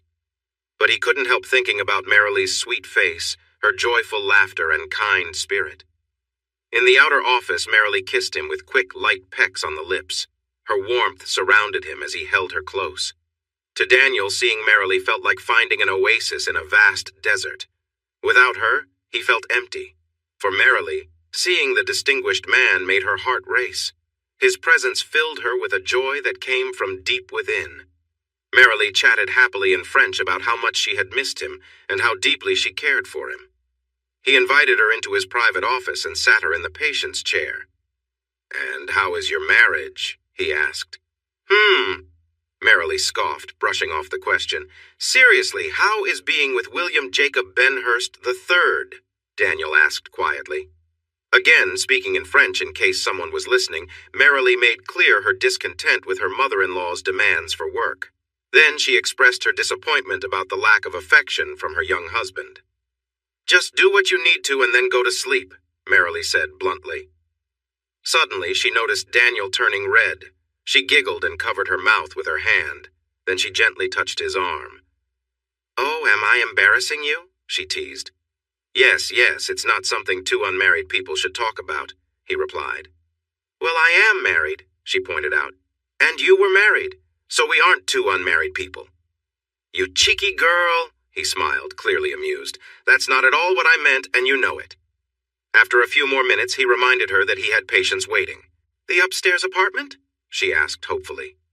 "It belongs to you. It always has," he assured her. She stood up on her toes and gave him a kiss. As she held him, their lips connected softly. She felt a rush of emotion, warmth spreading through her. Merrily pulled away and noticed his blushing face. Then she picked up her handbag. "Thank you, dear Pear," she said quietly. "Thank you, dear Merrily," he replied, a bit flustered. Leaving Pear's office, Merrily walked across the dusty path to the Main Street saloon. Inside, she saw Billy, her husband of only a few weeks, sitting at a table with a Mexican girl who was laughing and chatting with him. Merrily knew she should feel angry, but she didn't. Instead, she turned and left the saloon. She remembered that Eleanor's had a good lunch and she was looking forward to it. Dolly and Chloe were happy to see her return. Chloe whispered as they started to prepare their evening meal. "Do you need any more lard?" "Yes, please," Merrily smiled back. After dinner, Billy and Will wanted to play some card games. But Norma was not in the mood for games. She had many things to say to her husband regarding their stubborn daughter-in-law. Merrily also had some words for her young husband. Billy was surprised and upset that they would be leaving the comfort of Benhurst Ranch. Here, he was treated like a master. Here, he was expected to do nothing. Here at Benhurst Ranch, his mother cared for him deeply. His father gave him a lot of freedom. "Billy, it is okay," Merrily said with a sigh. "You do not need to leave Benhurst Ranch." "Thank you," Billy replied. "Many married couples do not sleep in the same bed," Merrily added. She poked her finger into Billy's chest. "But remember, Mr. Benhurst, I will be sleeping in the room above my father's office," she told him. "And it is right across from the saloon where you like to have lunch," Merrily said without smiling. What?" Billy stammered. "After talking with my father, I walked over to the saloon, and who did I see but Marissa sitting around?" Merrily asked, her light blue eyes growing serious. The next morning, Norma checked carefully. The floor was not slippery. The door was closed tightly. There were no obstacles in the way. Norma thought. Maybe her father did remind her that she is a guest in my home. I should let her see her father more often. She grabbed the doorknob and tried to turn it. Her hand moved, but the knob did not turn. She tried again in the other direction, but her hand slid along the smooth knob, failing to turn. She used both hands, but again, it was no use. "You stubborn little girl!" Norma shouted at the door. "Billy, I think this is for you, dear husband," Merrily called from the other side of the door. "What?" Billy asked sleepily. "Yes, something about a child," Merrily responded. "Open this door right now, Merrily Benhurst," Norma yelled, banging on the door. Downstairs, Will sighed heavily. His wife had many complaints about their new daughter-in-law. He had been happy when he saw Billy moving away from bad habits. Will was pleased that Billy had chosen such a lovely girl like Merrily Burgess. She was well-spoken, seemed smart, and appeared to come from a good family. Now, with his wife's complaints filling his mind, Will was beginning to wish Billy had picked one of the dressmaker's daughters instead. A long-distance romance only shows so much of a person's true character. Upstairs, Norma frowned severely when the door to Billy's room opened. "Ah, you've learned to knock," Merrily smiled sweetly. "That needs to be cleaned right away," Norma said sharply, pointing at the door handle. "Then you should get busy with that," Merrily replied as she walked past her irritated mother-in-law. Norma found plenty for Merrily to do that day. Knowing it was her last day of service, Merrily handled the tasks with a cheerful smile that annoyed Norma. As they prepared dinner, Chloe watched closely as Merrily sprinkled cayenne pepper on 3 of the drop biscuits. Her eyes widened as Merrily placed those biscuits onto Mrs. After Will said the blessing for the meal, Merrily nudged her husband. Billy acted like he didn't notice. "Ouch!" Billy grunted as Merrily's shoe lightly jabbed his shin. Norma gasped as she felt a sudden heat in her throat. Merrily smiled kindly as Norma hurriedly drank her milk. Merrily nudged Billy again. When he didn't respond, she gently kicked him once more. "Come on, Merrily," Billy shouted. "Say something or I will," Merrily replied firmly. "Say what?" Will asked. Billy stayed silent. Merrily frowned at him, then sighed. Norma's gasp did not change her expression. "Fine, you weak child," Merrily sighed. "Will, Mr. Benhurst, Mrs. Benhurst, I am going back to the apartment above my dad's office," she announced. She glared once more at the uneasy Billy. "It's up to my husband if he wants to come with me," she said. "What? But why? I thought we—" Will stammered. "You will not keep me from leaving," Norma said angrily. "Oh, I will be leaving," Merrily snapped. She stood up from her seat. "You have made my time here very hard," she accused her mother-in-law. "I knew you didn't have the strength." Norma mocked, feeling pleased. "I've had enough strength to keep my cool, dear mother-in-law," Merrily said sharply. "Don't push me any further." Merrily walked toward the stairs. "I'm going now to pack. Billy, I won't make you leave just as you won't make me stay," Merrily announced. "Should have married that Polly," Will muttered. "Mom, Dad." Billy finally spoke and stood up. Merrily didn't pay much attention to the shouting between the three Benhursts. She focused on carefully folding her clothes and putting them into the nice bags her dad had given her. Anything from Billy or Will and Norma, she set aside. She didn't want to feel tied to them. She was surprised when a quiet Billy came into their bedroom and started packing his own clothes into a trunk. They worked in silence until Merrily's closet was empty. "Hey, the brush and comb set," Billy finally said, pointing. Merrily looked at the silver comb and the brush her husband had given her on their wedding day. She smiled softly. "I plan to use them in the morning," she said, not telling the whole truth. "Then I would pack them." "Oh," was his simple reply. They lay down together in bed.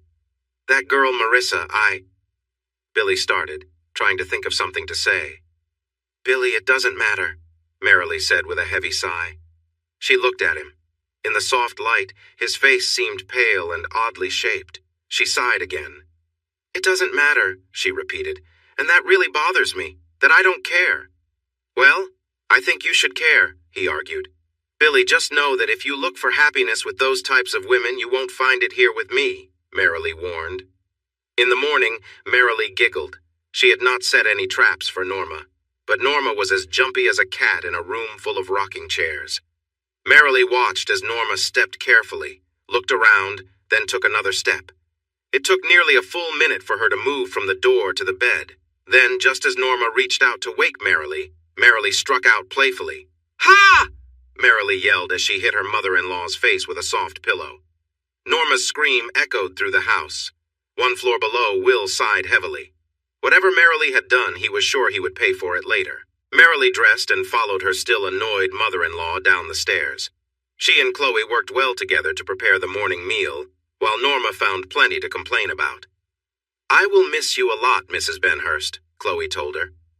"I will miss you too," Merrily said, "and I feel bad leaving you behind." Merrily brought out breakfast plates. She served her father-in-law first, then her husband, and then her mother-in-law. She almost laughed when Norma asked Billy to switch plates with her. "Billy, did you bring our bags down?" she asked. No, I thought," Billy stammered. "Billy, you usually eat and then hurry to the office," Merrily said calmly. Underneath her calm voice, Billy could hear the irritation in his wife's tone. She scooped some potatoes with her fork.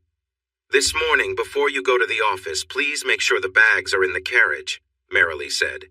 It was not a request. Billy nodded. "Oh no, you will not be using our carriage," Norma said firmly. "Mr. Benhurst?" Merrily said calmly. "The carriage?" Well, you see," Will stammered. "The mayor of Benhurst, and you can't stand up to her?" Merrily asked with a heavy tone. "Now listen here," Will snapped. "It's fine," Merrily sighed. "I'll bring what my horse can carry." "Who's that?"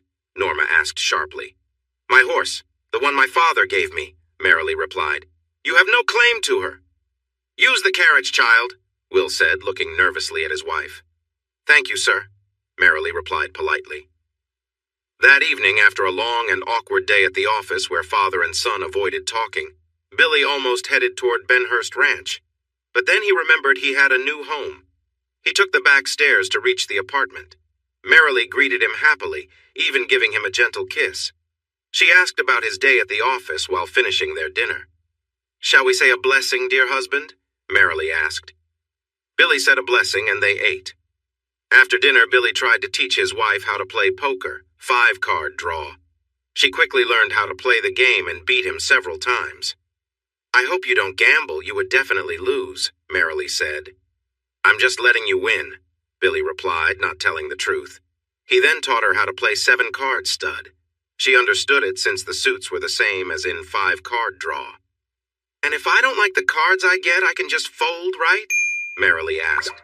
"Yes, but you need to put in some of your things to get cards, so you lose what you've put in," Billy explained. Once again, she beat him easily. They played for pebbles, and there were plenty of stones scattered around. "Dear husband, if you gamble, only bet what you can easily lose," Merrily said as she gathered up the pebbles. That evening she was very loving. After a brief moment together, she cuddled with him, which made Billy feel good. "I love you," he whispered. "That's nice to hear, dear Billy," she said, gently patting his face. She woke up early, made breakfast, then kissed Billy and wished him a good day. Merrily brushed her long brown hair, put on a nice dress, and went down to the office. "Good morning, dear Daniel," Merrily happily greeted as he unlocked the front door. "Good. Are you going to be my helper again?" Daniel asked cheerfully. "Of course, I want to help with my apartment," she explained. "You don't need to pay for that. The apartment is yours," he said, taking her small hands in his large ones. "I know, but I want to do this, dear Daniel," she replied. She stood on her toes and gave him a gentle kiss. She looked happily into his eyes before skipping back to her desk. Daniel was in his office getting ready when he noticed something. She had called him Daniel instead of her usual name for him. He wondered about the change, but soon got busy and didn't think about it too much. When he was about to leave, she gave him another soft kiss. He stepped out into the warm evening and locked the door while she went back upstairs to her apartment. Merrily made dinner and waited for Billy to come home. By 8 o'clock, he still wasn't there, so she ate the no-cold ham and potatoes. At 9, she got ready for bed. At 11 o'clock, a very drunk and upset Billy came home. His words were slurred and hard to understand, but Merrily figured out that he had lost nearly $70 at a local bar that night. "While I waited at home for you, you wasted," she exclaimed. In a fit of anger fueled by the alcohol, he struck her face. His anger was really aimed at himself for being tricked by some players at the game that night. Billy felt upset with himself, but it was easier to take his frustration out on Merrily. You! Merrily stammered, clearly shocked. Then she started to cry. Seeing her tears made any satisfaction Billy had from being harsh quickly fade away. The next morning, Merrily greeted Daniel with a gentle kiss. While he tidied up his office, she asked if she could pose a question. "Well, I think you just did," he joked with a smile. She smiled back softly. "Please sit down," Daniel said as he moved his chair closer to hers. "Daniel, I'm not a child," Merrily said quietly. "You're right. I suppose you're not," Daniel replied. "Daniel, do you think you could ever hurt your wife?" Merrily asked. Daniel admitted that Annette sometimes upset him with her careless words or how she spent money, but his response was firm. "No, my dear Merrily, even when she faced difficult times, I have never harmed Annette," Daniel assured her. "I may have felt angry, but violence is not the answer." "Thank you, Daniel," Merrily said softly. She stood up, leaned in, and gave him a gentle kiss that lingered just a bit too long. When she pulled back, she playfully messed up his hair and laughed when he jokingly tapped her side. Soon, 2 friends brought in a third man who had fallen from the roof of his stable and hurt his leg. Merrily couldn't help but cry when she heard the man's painful cries as Daniel worked to help him. The injured man even managed to smile at the sight of her tears. "It looks like you're feeling worse than I am," he said with a groan. "At least the skin is okay," Daniel commented as he carefully wrapped the man's leg with bandages and plaster. As he prepared the plaster, he thought briefly about Nguyen Mu, wondering if she had reached New York City or was already on a ship to Paris. "Come back in about 6 weeks, we'll check on it," Daniel instructed. Merrily wrote down the man's details and showed him the bill for the service. "Wow!" the man exclaimed. "At least if a horse breaks a leg, you can put it out of its misery." "Those kinds of services cost extra, Mr. Tisdale," Merrily replied, her face unreadable. "Charlie, you penny pincher, just pay the lady," one of the man's friends chimed in.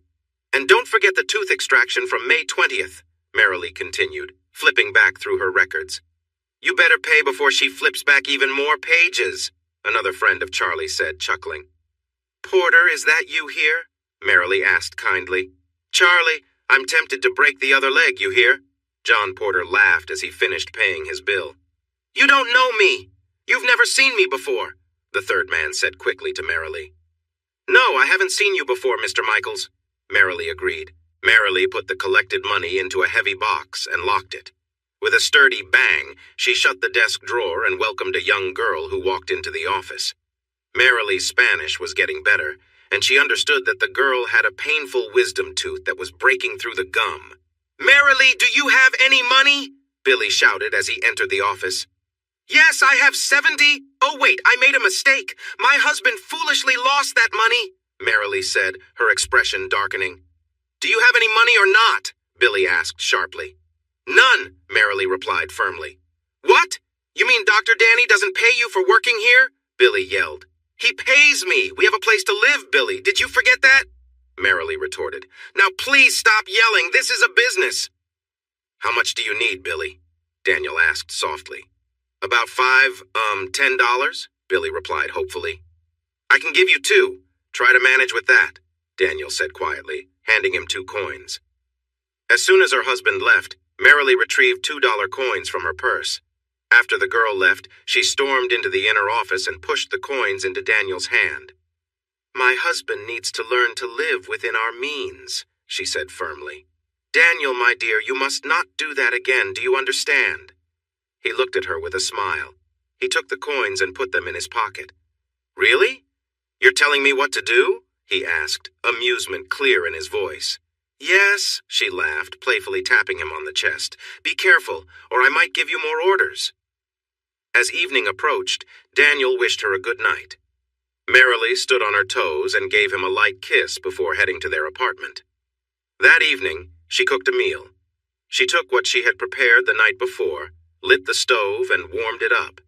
Billy could either make his own meal, or, if he apologized, she would reheat some ham and potatoes for him. At 8:30, Marilee set aside the Bible she had been reading by the flickering lamp, turned down the flame, and prepared for bed.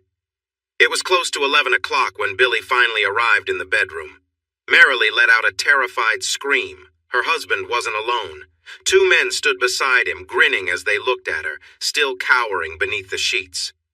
The evening had been unusually warm, and she had discarded her nightgown in an attempt to stay cool. "Marilee," Billy slurred, clearly drunk and unsteady. "I lost again. Get out! All of you, get out!" Marilee screamed, her voice full of anger and fear. "He lost real bad," one of the men chuckled. "And they saw you and I said they could have you," Billy mumbled, tears forming in his eyes. "What? Are you out of your mind? This is madness!" Marilee shouted, horrified.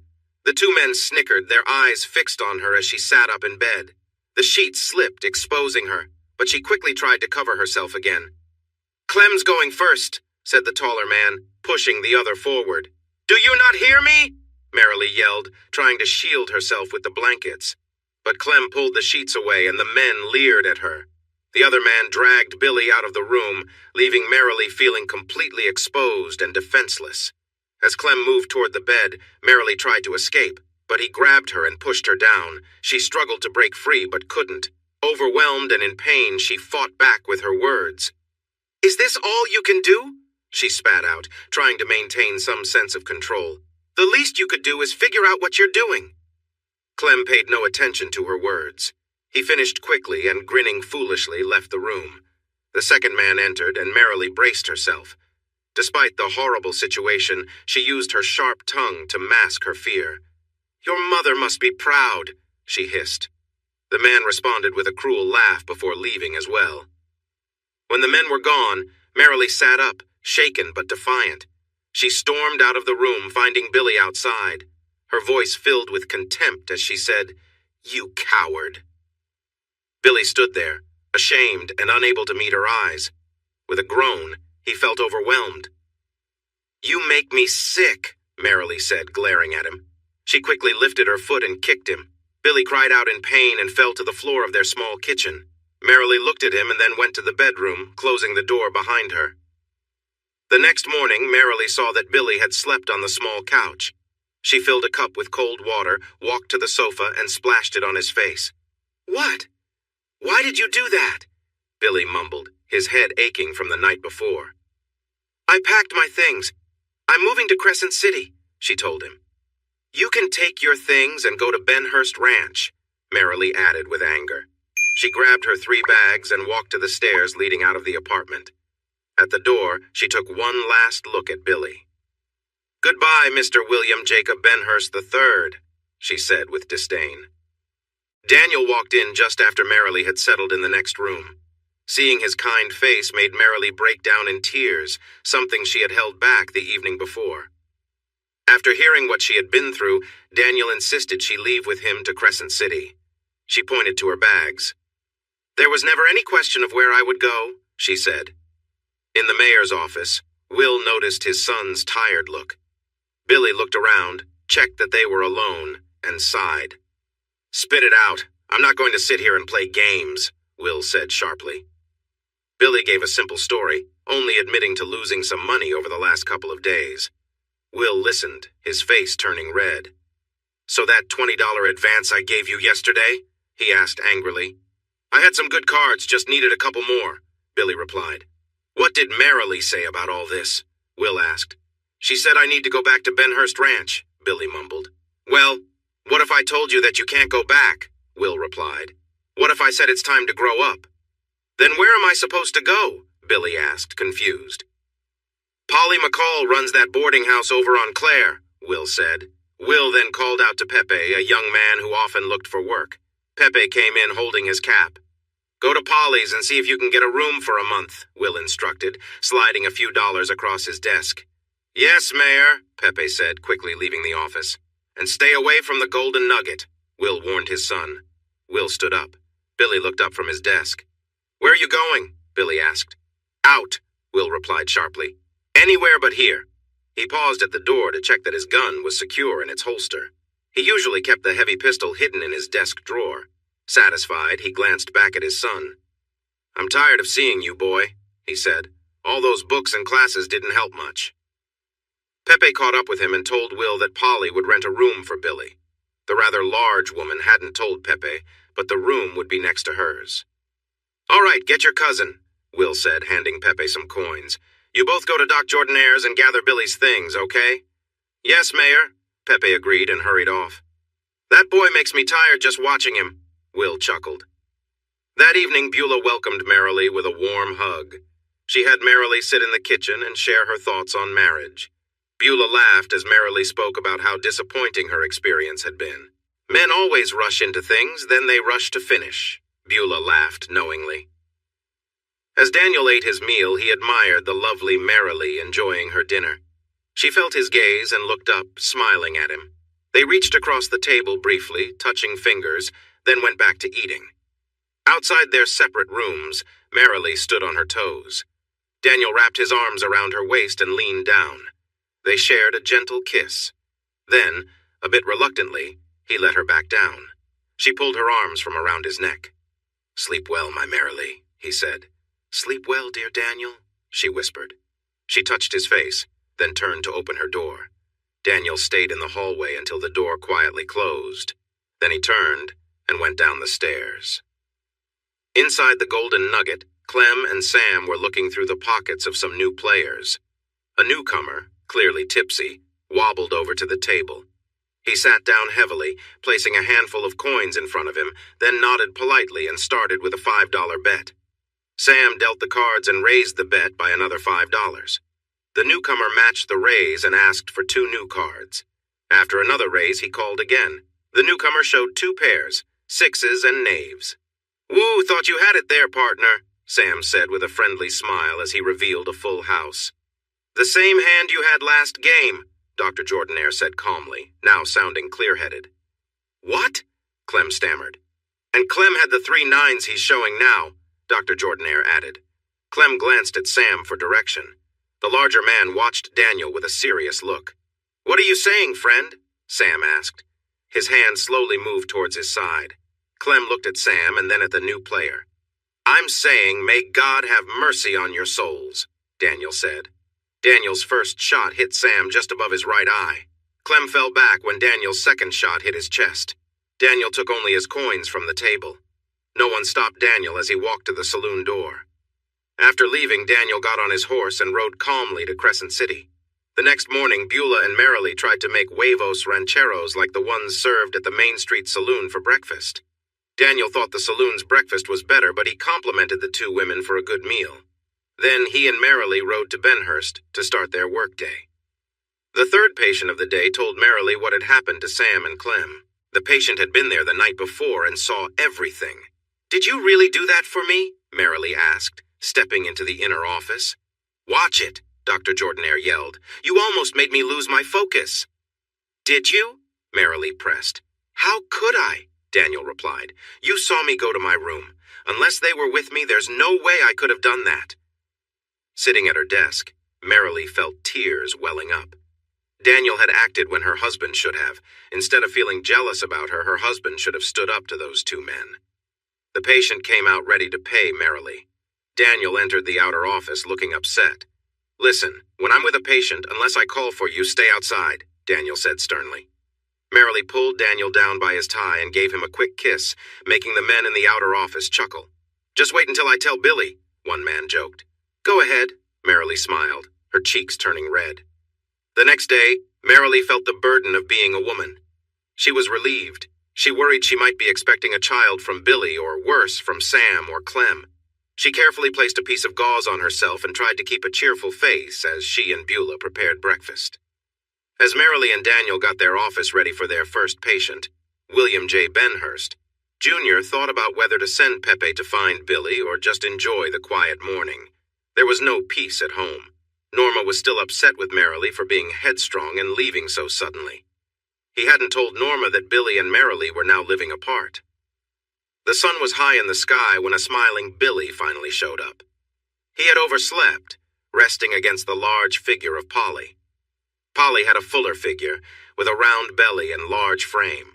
She wasn't much more impressed with Billy's awkward attempts at intimacy than Merrily had been, so she decided to teach Billy how to approach things differently, showing him how to be gentle and take his time. They had practiced a few times already, and Polly had promised they would continue after the evening meal. She even kissed him with enthusiasm at the door before parting. By the way, you know who Sam and Clem are? Will asked Billy casually.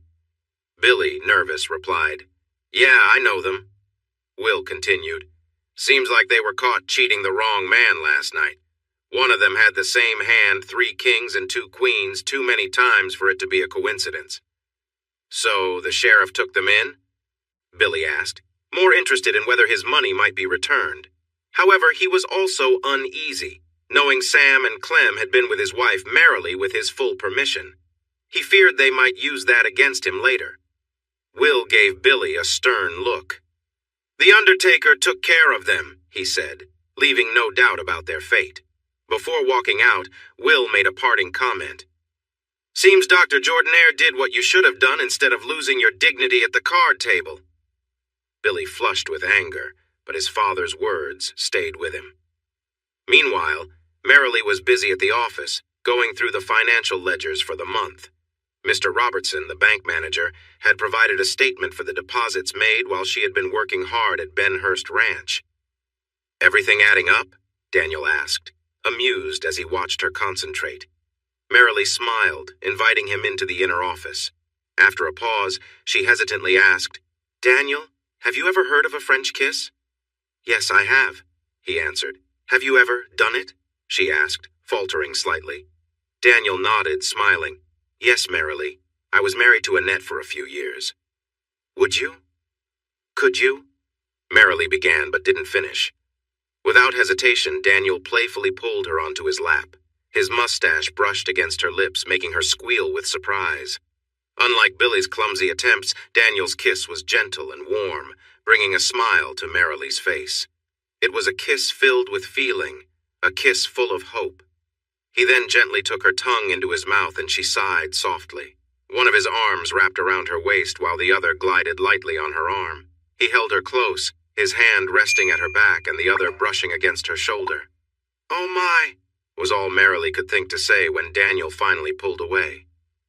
"I must admit I've wanted to do that since I first saw you at the train station," Daniel quietly said. Her fingers ran lightly across his face, taking in his strong features. She looked deep into his eyes before leaning in to kiss him again. "And I wish you had, before my silly marriage to Billy," she whispered. Suddenly a strained voice called out, "Is the doctor in? I need help." "Oh no!" Merrily gasped and quickly got off of Daniel's lap. "How did you get hurt?" Daniel asked as she hurried into the outer office. "Practicing my aim," the man said sheepishly. "Next time, try without live ammo," Daniel replied, noticing the man's injured arm. "I guess I didn't think of that," the man admitted. Merrily closed the ledger with satisfaction. Just as she and Daniel were about to share another kiss, another patient walked in. This one wouldn't say what was wrong. "It burns badly when I go to the bathroom," the man said to Daniel. Later that night, outside Daniel's room, Merrily stood on her toes and kissed him, inviting him in. They kissed softly, enjoying the moment together. Daniel held her close, their chests pressing together.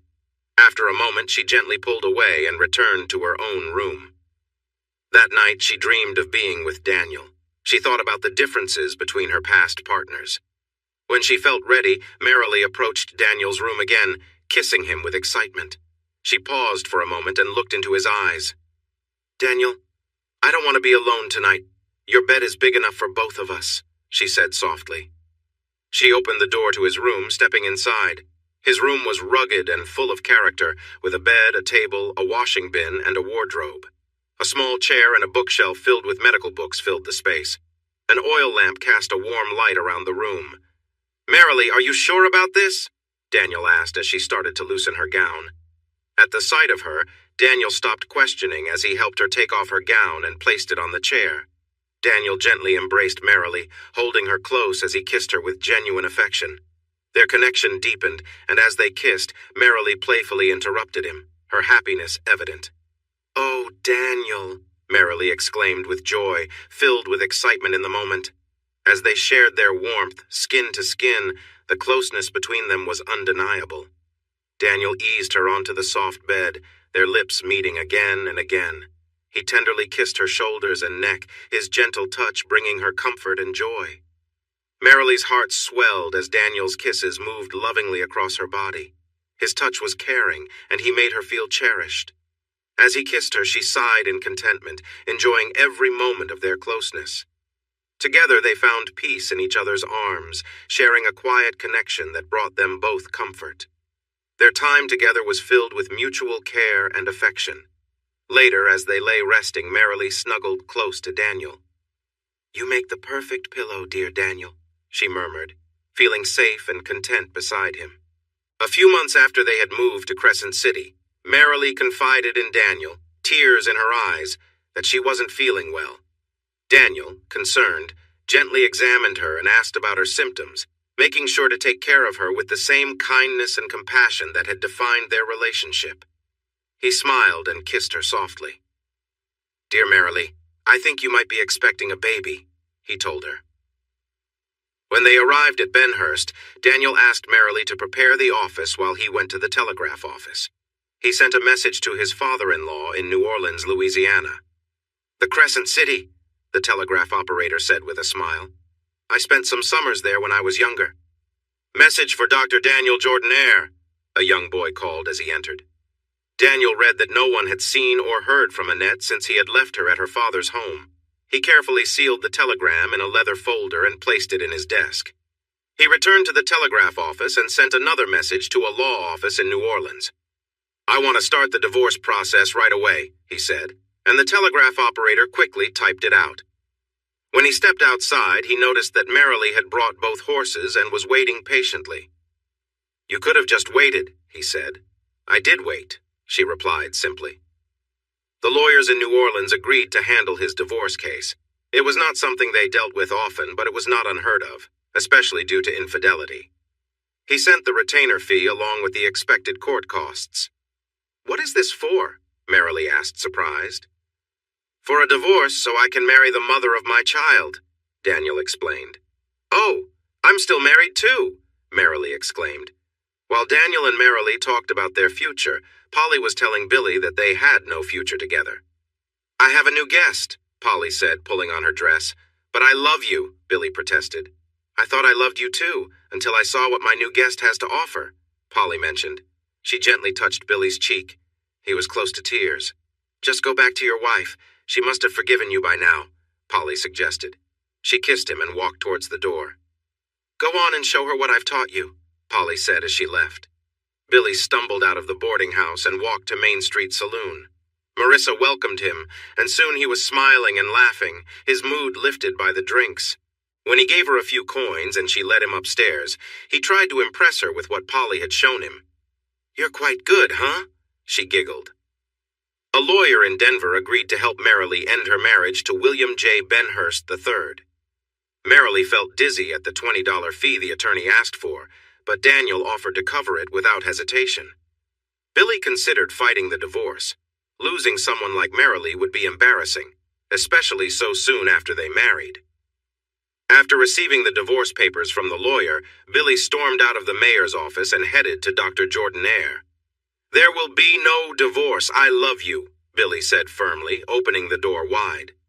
There will be a divorce, Marilee replied as she stood up. The small bump was not very noticeable, but Marilee pointed to the swelling in her stomach. I am expecting a child, Billy, and you know it's not yours, she said sharply. She sat down again as Billy and everyone else in the office stared at her. She smiled when Daniel came over and placed a comforting hand on her shoulder. I want to marry the father of my child. To do that, I need to be divorced from you, Marilee said, giving Daniel's hand a gentle pat. You deceitful person, Billy shouted at Daniel. Daniel turned and walked out of the office.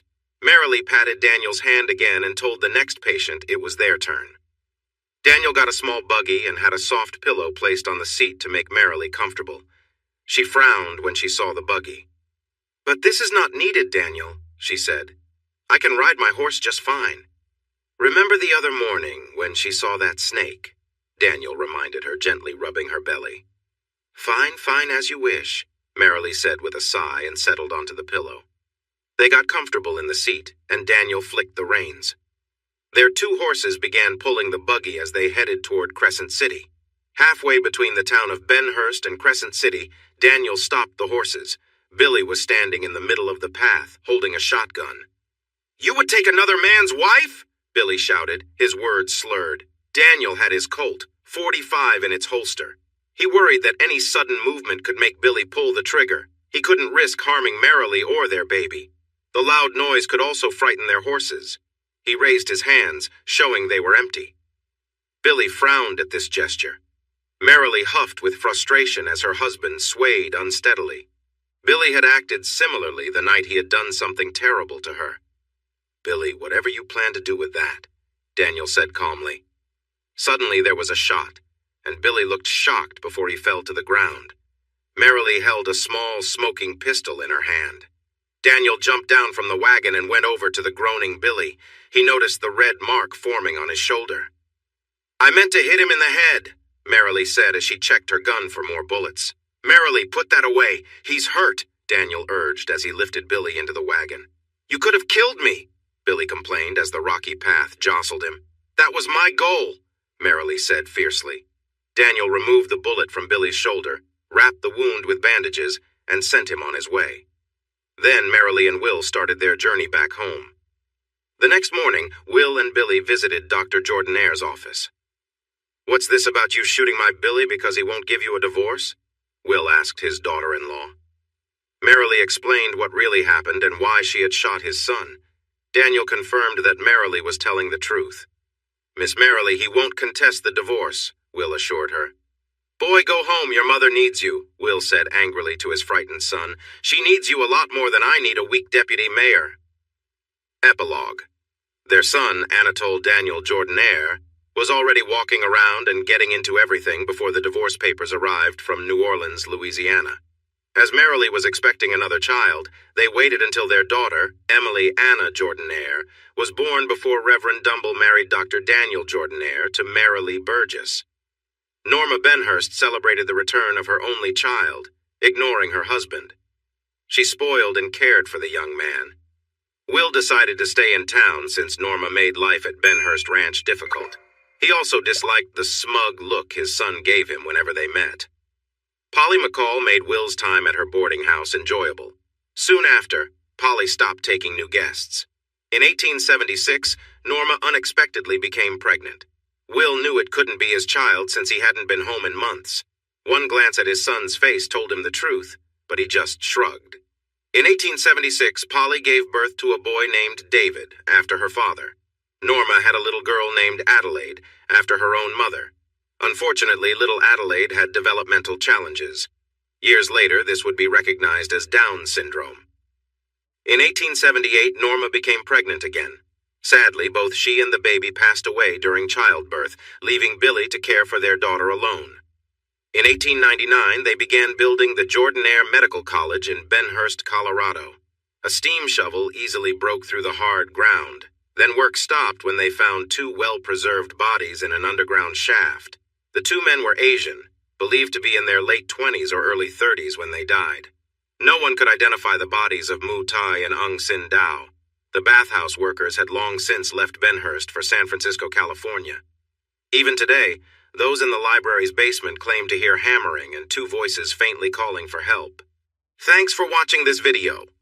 Don't forget to subscribe to Infidelity Plus to stay updated with more captivating tales of infidelity and payback. Turn on notifications so you're the first to see our latest content.